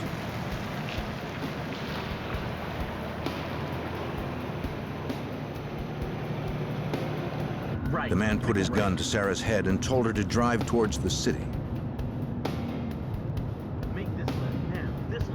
She followed instructions.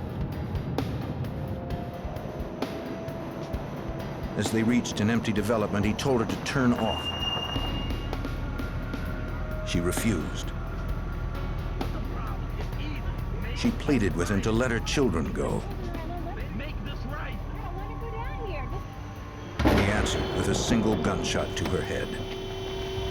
As the gunman grabbed her purse and fled, the vehicle kept rolling. The children still inside.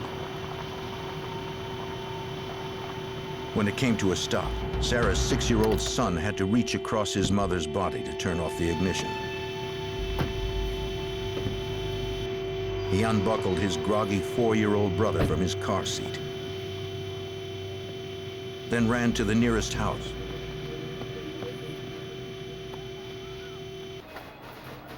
There, a neighbor called 911.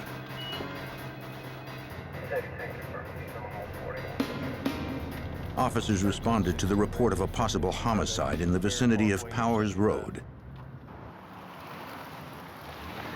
Cobb County Police were dispatched immediately.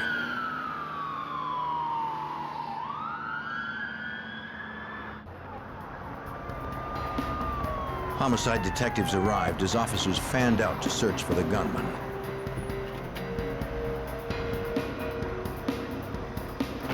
Police briefed them on the spot. What do we have going on? The two young boys who witnessed the shooting identified the victim as their mother, Sarah Tokars. Their father, Fred Tokars, was out of town. Police were already trying to contact him. Forensic technicians examined the vehicle where it had stopped. There might be trace evidence outside as well as inside the car. An analysis confirmed what the boys had told police. The gunman was sitting directly behind Sarah Tokars when he pulled the trigger. Blood spatter patterns suggested he had used a shotgun.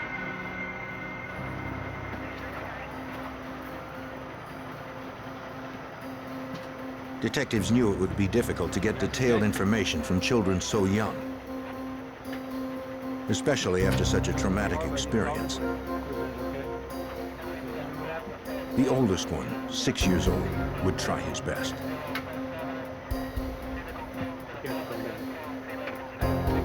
He said the killer was a black male wearing jeans, a sweatshirt, and a cap. He could not be more specific. The boy didn't know which way the killer had run after he grabbed his mother's purse. But he said the weapon looked like a pirate's gun that you would see on TV. And we'll get in touch with you then. Detectives were not sure what he meant. Maybe the autopsy would tell them more.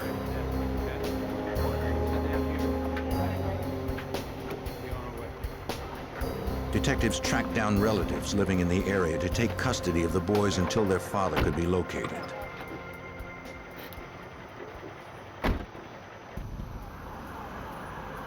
Police learned the family's address by running the plates on the vehicle. They continued the investigation at the Tokars' home where the abduction had occurred.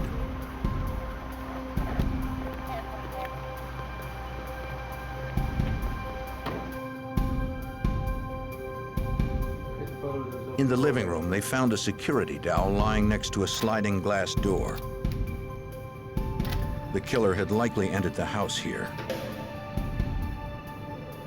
The home security system had not been activated. Right here, let's get some photographs. No alarm sounded as the intruder entered. And then after that, I want you to go ahead and process it. Perhaps a burglar had taken advantage of the lax security, and Sarah surprised him when she returned home.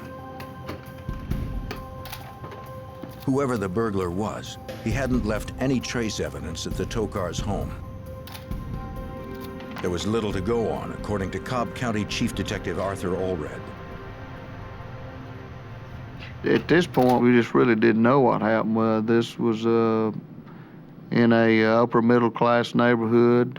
This was a mother with her 2 children, and this type of crime was just didn't occur in this area at all. The most serious crime we had probably vandalism.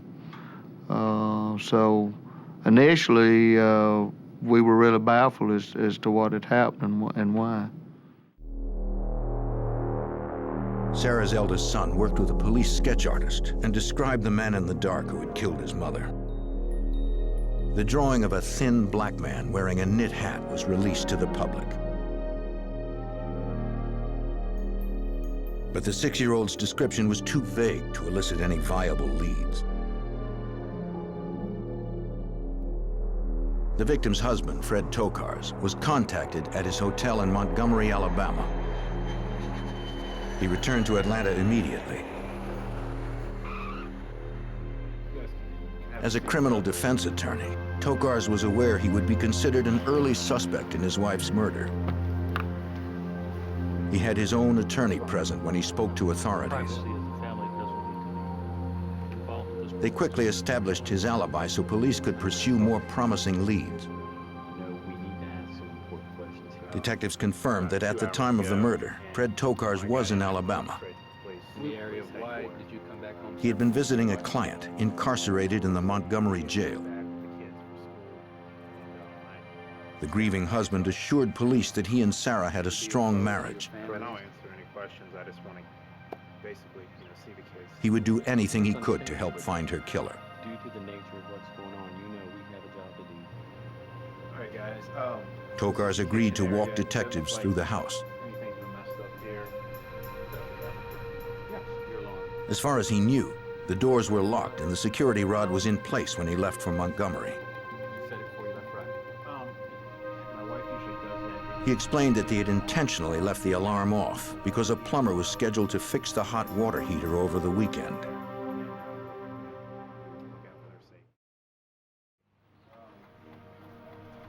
Tokars led detectives to the basement where he kept his home office.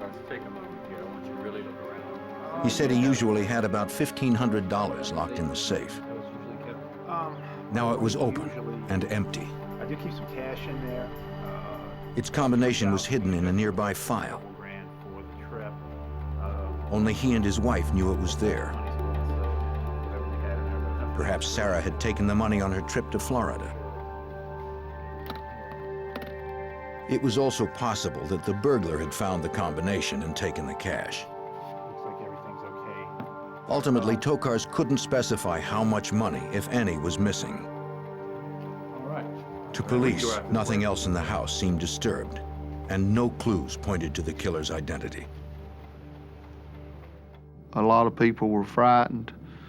A lot of people just couldn't believe that this would happen to a mother in front of her children, and especially in the neighborhood where it occurred. So there was a lot of pressure on the department to find who had killed her. Police hoped the coroner's report would give them more.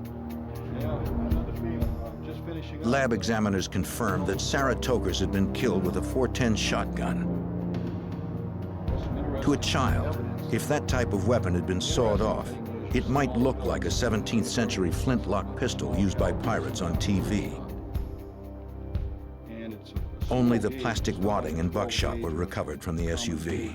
It might be a 410 or maybe a 20 gauge. Because no shell casing had been ejected, they would not be able to match anything to a specific weapon if one were later found. Maybe 410. I'll get to the ballistics for you. The examiner discovered no foreign hairs, fibers, or fingerprints on the body or clothing. The anonymous killer had left nothing that could lead investigators to his identity. Former Assistant United States Attorney Buddy Parker, like many members of the Atlanta community, was stunned by the news of the murder. We had a discussion that morning about the notoriety of the homicide, of it being the wife of Fred Tokars, who was known within the legal community, having been a former assistant district attorney for Fulton County. I was familiar with Fred Tokars in his role as a criminal defense lawyer in a matter that was then pending in our office, a matter regarding the investigation of a particular drug dealer. Fred Tokars' lucrative criminal defense practice brought him into contact with many men accused of federal drug charges. Rarely does such a murder have a simple motive. Solving the case would not be easy. The following day, 2 women came to the Cobb County Police Station. Sarah Tokars' sister and her cousin had a file they needed to show detectives. Sarah had entrusted her sister with the file 3 years earlier. You know what this is? This is some of her husband, Fred. At the time, Sarah made her promise to take it to police if anything ever happened to her. It contained what appeared to be lists of Fred Tokars' bank accounts and their balances. The women suggested that the papers might be related to Sarah's attempt to divorce Fred. Her sister's marriage was not as strong as Fred had led police to believe. That might be so, but I know what you've been doing. Sarah wanted a divorce, but whenever she broached the subject, he threatened to use his legal connections to get sole custody of their children. All right, guys. Let me tell you something. Sarah was trapped. Divorce, but you'll never see the If she ever hoped to divorce Fred and keep her children, she needed leverage. Well, in case there was a divorce. After the incident, Sarah had secretly copied some of Fred's files and gave them to her sister for safekeeping. Quite a long time. She suspected they outlined illegal activities he might be involved in. If that were so, they could be her only leverage against him in court. Investigators reviewed the files carefully. Perhaps they would help police determine whether Sarah Tokars' death was a botched robbery or a carefully planned conspiracy. Cobb County detectives called the FBI office in Atlanta for help. They hoped that Special Agent Michael Twyble could determine if Fred Tokars' bank statements were somehow linked to the murder. We were contacted by the Cobb County authorities concerning the documents they had discovered, which were brought to them by Sarah Tokars' sister and cousin, which revealed that Mr. Tokars, her husband, had been involved in setting up offshore bank accounts and offshore corporations. It would take time for Agent Twyble and his team to unravel the names and finances on those documents to see if they had something or nothing to do with the death of Sarah Tokars.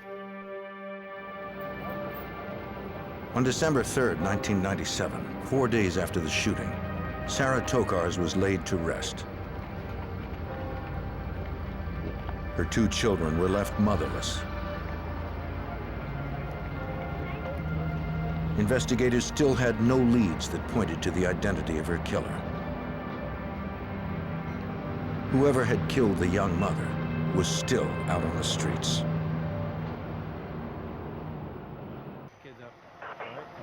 Just after Thanksgiving in 1997, the FBI and local investigators continued their search for the lone gunman who shot and killed Sarah Tokars, the wife of a prominent Atlanta attorney, in front of her 2 young children. Sarah's 6-year-old child had given a vague description of the suspect to police in Cobb County, Georgia, but they still had no solid leads. Copies of her husband's bank statements were sent to the FBI field office in Atlanta for closer scrutiny. Special Agent Michael Twyble hoped to provide insight as to whether the documents might somehow be connected to Sarah Tokars' murder. Once we reviewed these documents, it revealed that Mr. Tokars had set up offshore banks and corporations not only in the Turk and Caicos, but in Montserrat and in the Bahamas. These documents also showed that he had set up numerous corporations and nominees' names in the Atlanta, Georgia area. Nominees are people who in name only head dummy corporations for purposes of money laundering. Although Fred Tokars had never been accused of money laundering himself, he was an expert on the subject. Buddy Parker, a former assistant U.S. attorney, was aware that Tokars was not only a well-known lawyer, he was also a certified public accountant. Fred Tokars was known within the Atlanta legal community as a person who held himself out to be an expert in money laundering, and in fact conducted lectures for law enforcement authorities at the state level on money laundering. Investigating the finances of a man like Fred Tokars would be a delicate business. He was well-liked and well-connected among Atlanta's power elite. He was well-known in Cobb County. He was also well-known in political circles, in as much as he had been appointed as an assistant municipal court judge, and he had been an assistant solicitor for Fulton County. He had a lot of friends in high political places and helped on numerous campaigns of state and local officials. I'm wondering if you have any... Investigators again met with Tokars and his attorney. They told him they believed his business dealings could be connected to his wife's killing and asked him about his clients. Has your wife mentioned anything to you about anyone that she... Fred Tokars admitted several were violent drug dealers who operated in dangerous circles. One in particular was reputed to have been a major cocaine supplier in the Atlanta area.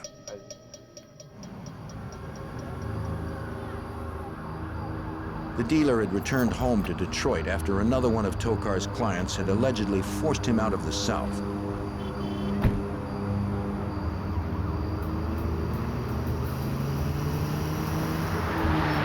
Not long after, he was gunned down in front of his mother's home.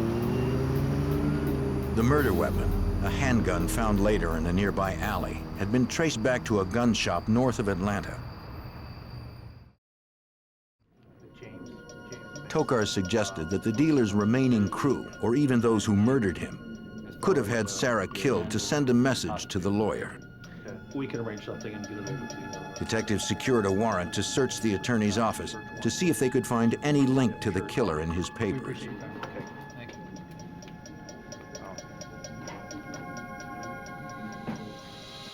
That night, local investigators and IRS agents conducted a thorough search of the office. They confiscated files, date books, and business calendars dating back several years, but found no direct clues to the murder. In the margins of Tokar's date books, agents did find notations of offshore accounts. The total deposited in these accounts far exceeded the amount Tokar's claimed on his taxes each year. It looked as if Fred Tokars had used his expertise in money laundering to his own financial advantage. Local and federal officials met with representatives of the Atlanta United States Attorney's Office. They suspected Fred Tokar's illegal activities went far beyond money laundering. Money laundering was already on our radar screen, if you will. Secondly, now we have evidence coming out of the Tokar's home of offshore bank accounts. With those two clear facts, we felt that there was a firm basis to open an investigation formally on Fred Tokars. Parker learned that in August of 1992, the DEA had arrested one of Tokar's clients in a sting operation. His name was Anthony Brown. Brown had a reputation as a cocaine dealer in Atlanta. The day before, agents had intercepted one of his couriers in Texas and seized more than 100 kilos of cocaine.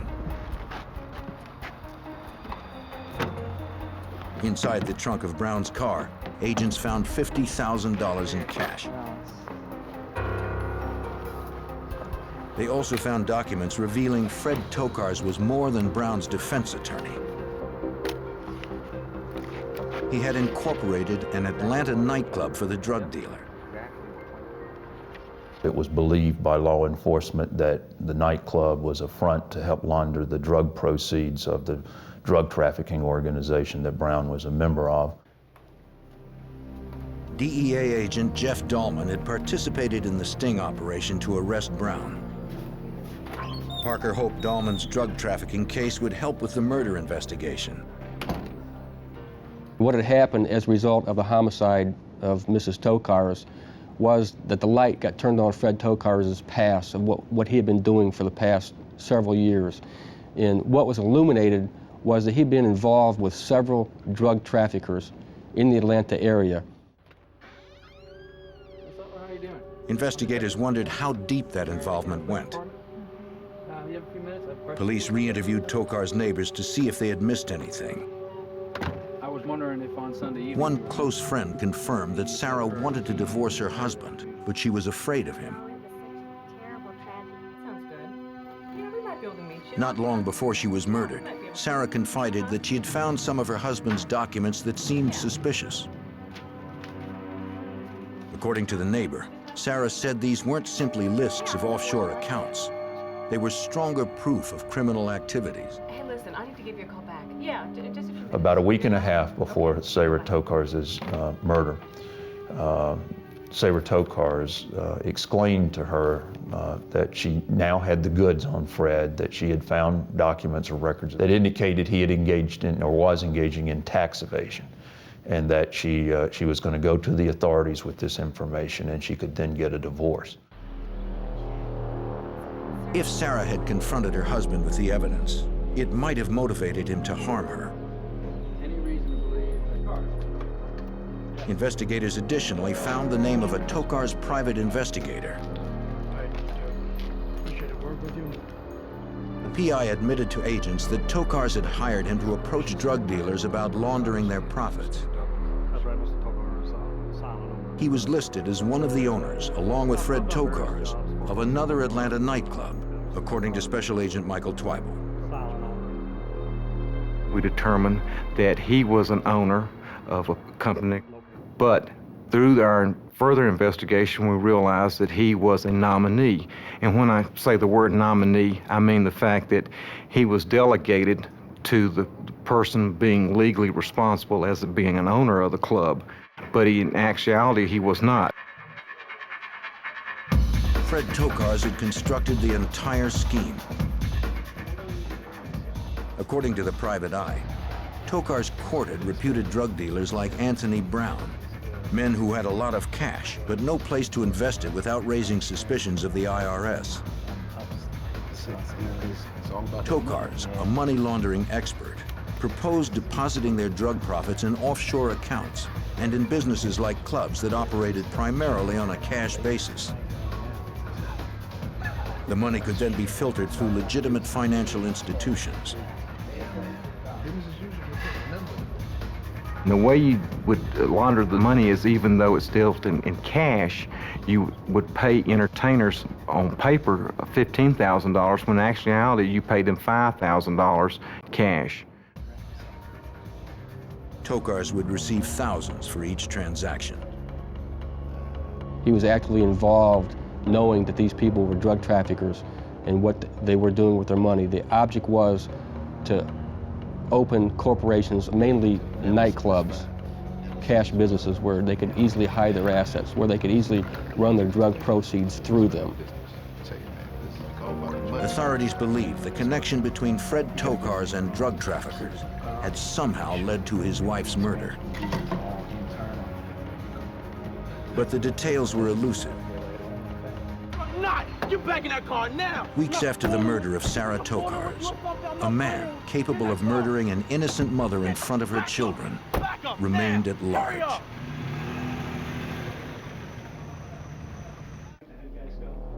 Got a shotgun blast to the back of the By December 1992, several weeks after Sarah Tokars was killed, federal and state authorities had still not found the lone gunman and still had no clues to his identity. So it's a lot of... Shortly before she was brutally murdered, Sarah believed she had discovered papers in her husband's law office that documented his illegal activities. Former U.S. prosecutor Buddy Parker believed that Sarah had likely threatened to expose Fred Tokars with those documents unless he agreed to a divorce. That began to give us a feeling that Sarah Tokars was murdered to keep her mouth shut about her knowledge or her belief about her husband's role and involvement in laundering drug money for drug traffickers. Fred Tokars not only represented violent drug dealers, he had gone into business with them. Investigators now had evidence Tokars' clients were laundering money through several nightclubs. If his wife had threatened to expose him, Tokars, as well as his clients, had a lot to lose. The FBI took a hard look at the nightclubs the attorney had incorporated. Special Agent Michael Twible had to wade through piles of state records, searching for a name that could link Tokars directly to the murder. We started reviewing company and corporation records and liquor license and business license that Mr. Tokars had incorporated. We started looking at these different clubs to see actually who owned them. Major drug suppliers like Al Brown contributed the funds. A middleman purchased the clubs. And Tokars set up the entire deal, as DEA agent Jeff Dahlman discovered. They didn't really trust Mr. Tokars to launder money in offshore bank accounts. It was too elaborate. They wanted their money where they could touch it, where they could feel it, where they could use it every day, where they could buy cars with it. And so the laundering, in essence, in this investigation, turned towards the laundering of money through nightclubs, through incorporation of the nightclubs. FBI agents interviewed employees of the nightclubs. Over time, they were able to piece together the structure of the business, its owners, and its profits. To Attorney Parker, it was like assembling a complex puzzle. The picture of how the nightclub money laundering was structured was really developed through insiders, through inside drug traffickers who ultimately decided to cut plea agreements with us and to cooperate and provide evidence. But nothing from the nightclubs pointed to Sarah Tokars' killer. After months of frustration, Cobb County Police finally got a break. A detective working on the case got a tip from his brother, a deputy in nearby Fulton County.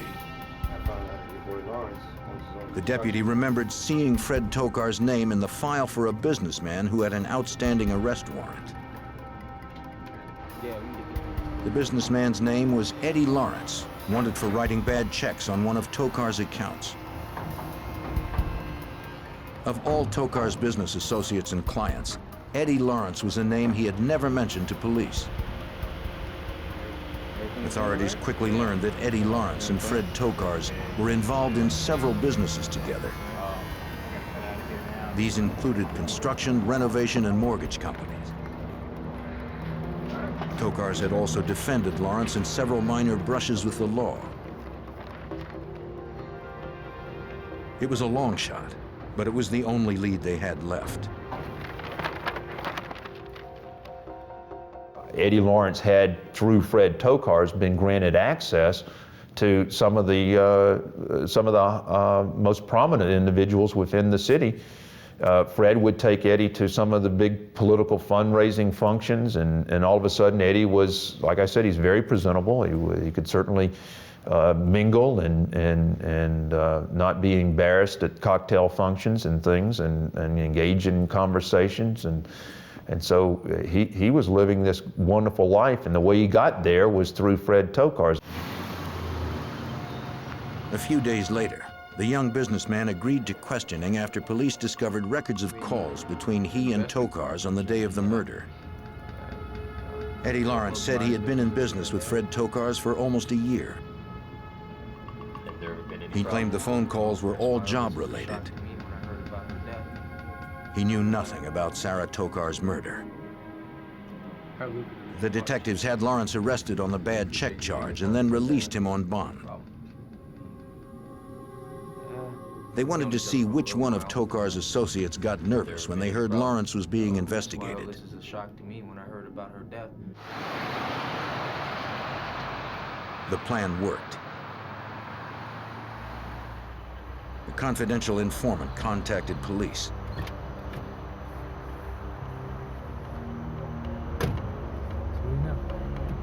The word on the street was that Eddie Lawrence had been looking for a hitman prior to Sarah Tokar's murder. He had pressured one of his employees to help him find someone to kill a woman who he claimed stood in the way of a lot of money. The employee gave Lawrence a name, Curtis Rower.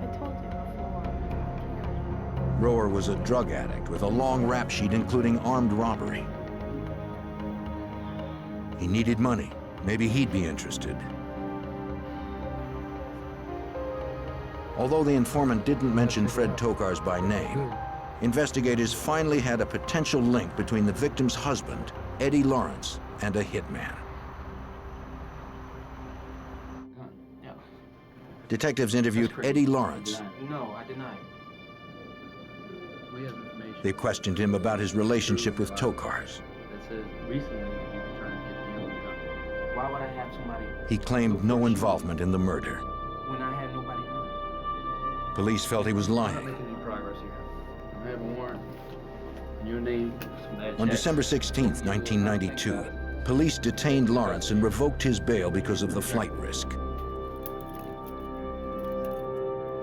They wanted him in custody when they went after Curtis Rower.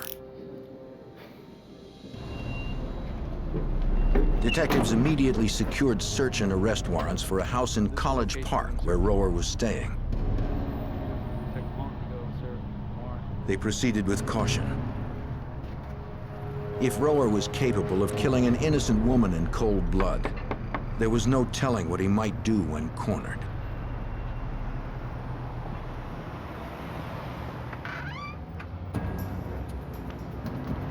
On December 22, 1992, 3 weeks after a mother of two was murdered, Cobb County Police circled a home in College Park to arrest suspected hitman Curtis Rower.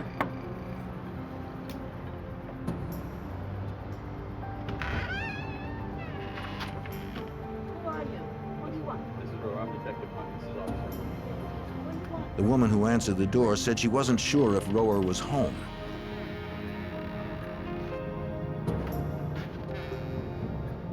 An initial sweep of the house produced nothing. Still, they kept up their guard. One officer thought he heard movement in a bedroom.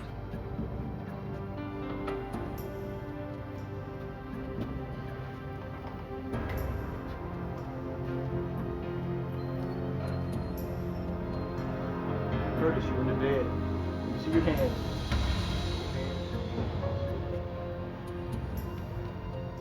It was Curtis Rower. Hands where I can see them. Stay on the ground. Stay facing. He was unarmed. One out further. Lay down, all the way down. Spread your hands out. Keep them spread. Rower was booked and charged with murder. Give me your left hand. He claimed that Eddie Lawrence, Fred Tokar's business partner, had offered him $5,000 to kill Sarah Tokars, but Rower was too scared to go through with it. He said Lawrence was the one who had caused Sarah's death. Rower admitted that he had carjacked the family. But when Sarah Tokars stopped, he said that he couldn't pull the trigger. At that moment, Eddie Lawrence ran up to the car, screaming for Rower to shoot. Lawrence grabbed the shotgun and it went off, killing Sarah Tokars. Both men then fled in Lawrence's car.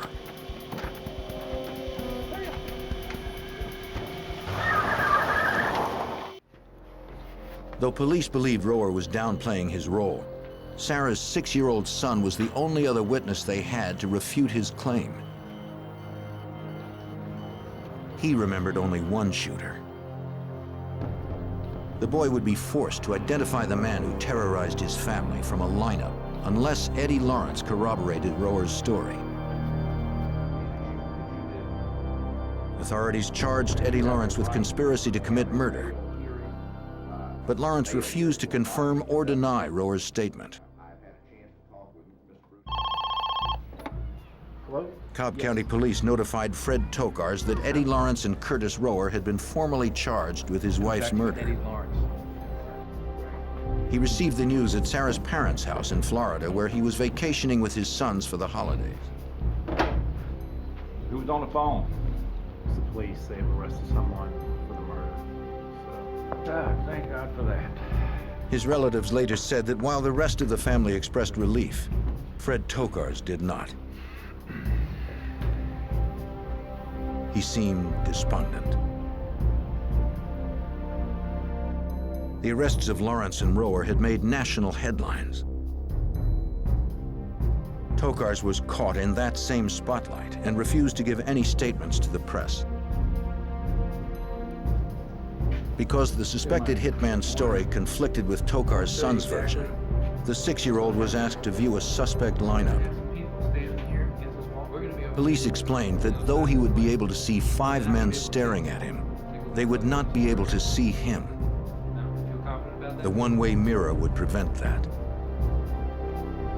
When the child said he was ready, investigators called for the men.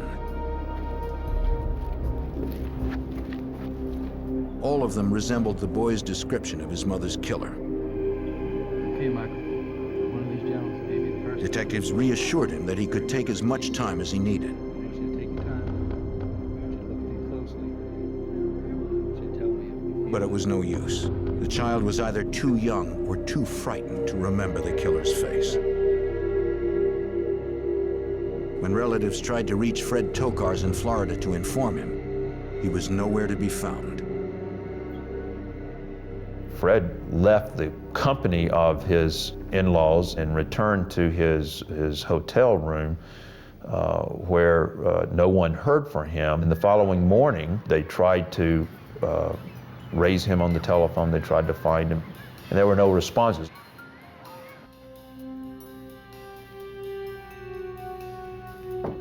Concerned, Sarah's father rushed to the hotel where Tokars was staying.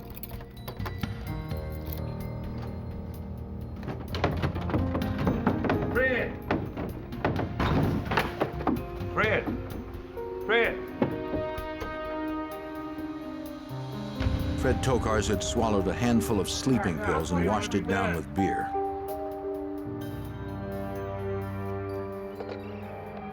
the manager of the hotel quickly called an ambulance.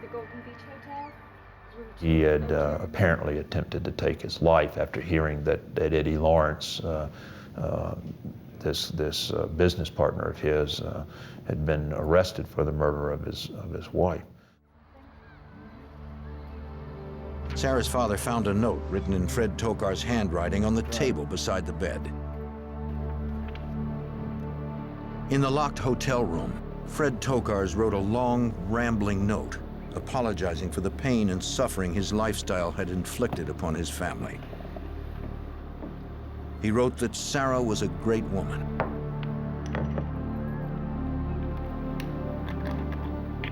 Then, on the day before Christmas Eve, Fred Tokars swallowed a handful of sleeping pills,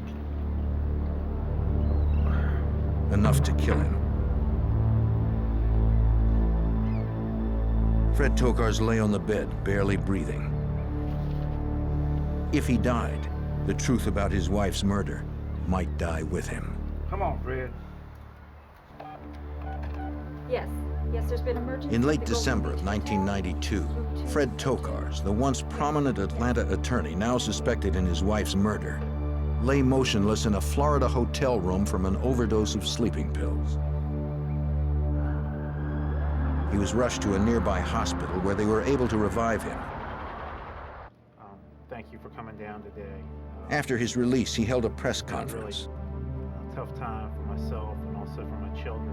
He told the public that he was very depressed and that the media was not making it easy. Who did this terrible crime? Tokars had gone to the extent of establishing residency in Florida to avoid the attention. The whole way through this, so. But he believed that justice would soon be served. Mr. Tokars, may we have your comment on the arrest of Eddie Lawrence? The FBI believed justice would soon be served as well.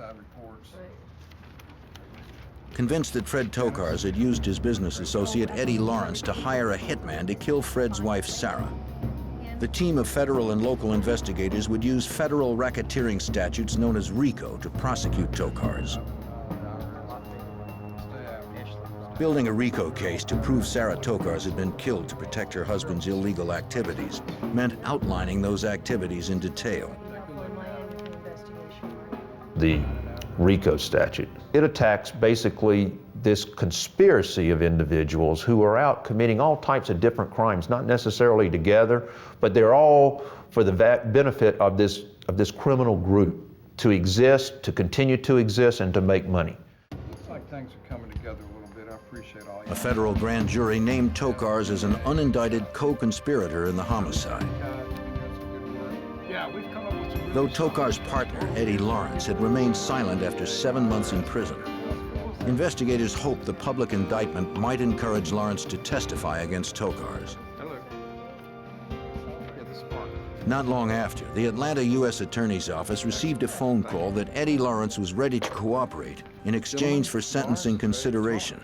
We've got some work to do. Let's go. For Lawrence's long-awaited statement, investigators secured a remote location in Georgia that would be monitored by chopper surveillance. DEA agent Jeff Dahlman was part of the team that needed to make sure nothing went wrong. We were there before Mr. Lawrence was brought in. His location had been kept a secret from everybody involved. The only people that knew of where Mr. Lawrence was actually being held at that time were the Cobb County Police Department. Mr. Lawrence at that time was a key witness in this investigation, and his safety was paramount to everyone.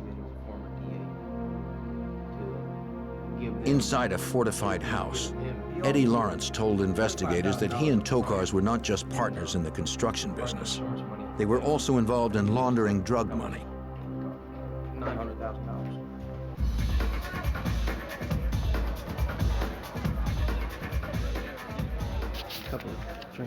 Lawrence told FBI Special Agent Michael Twyble the details of the scheme.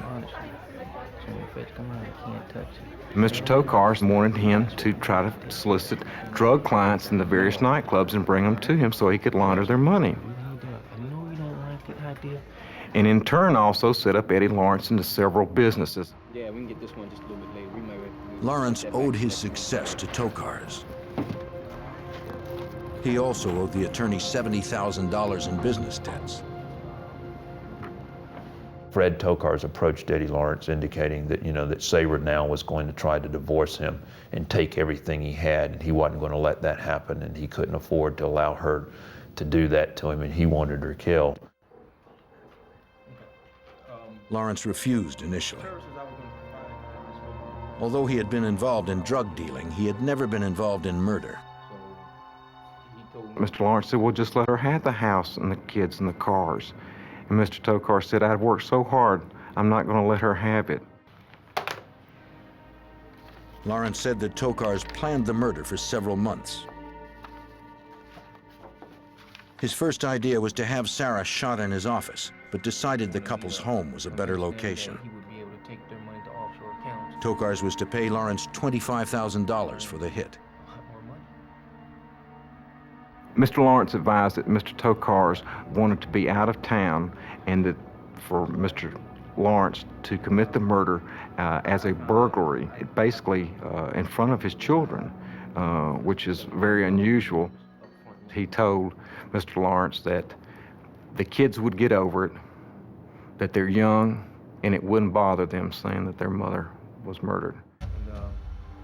I found that Lawrence admitted he didn't have the nerve to kill an innocent woman, so he hired Curtis Rower.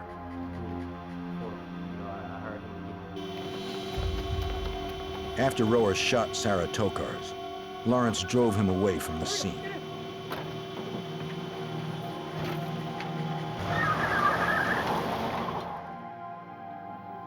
Since he cooperated, Lawrence earned 12.5 years for his part in setting up the murder.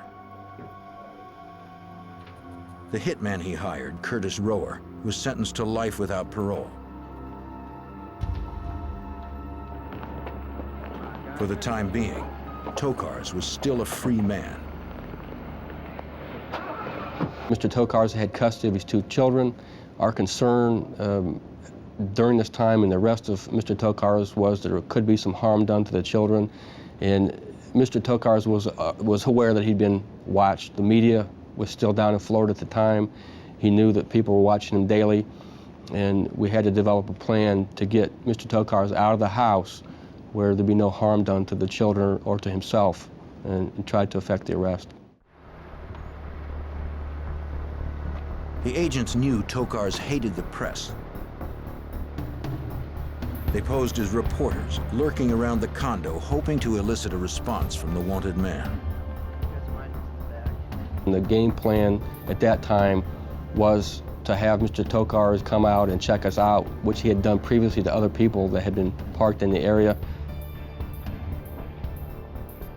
The plan worked well. He came downstairs. Looking at us now. He called the police.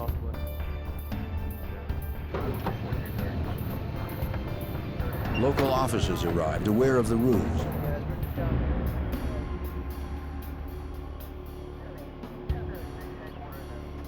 Fred Tokars emerged from his condo to file a complaint. What we need you to do, sir, is go ahead and put your hand on your phone. You're under arrest. Instead, he was arrested. Spread your legs for me. Fred Tokars pleaded not guilty to the charges against him. Go ahead and put your hand. But separate state and federal juries found him guilty of racketeering, money laundering, murder for hire, and murder. He was sentenced to 4 life terms with no chance of parole. For elevating his greed beyond the life of his wife and children, he will never be free again.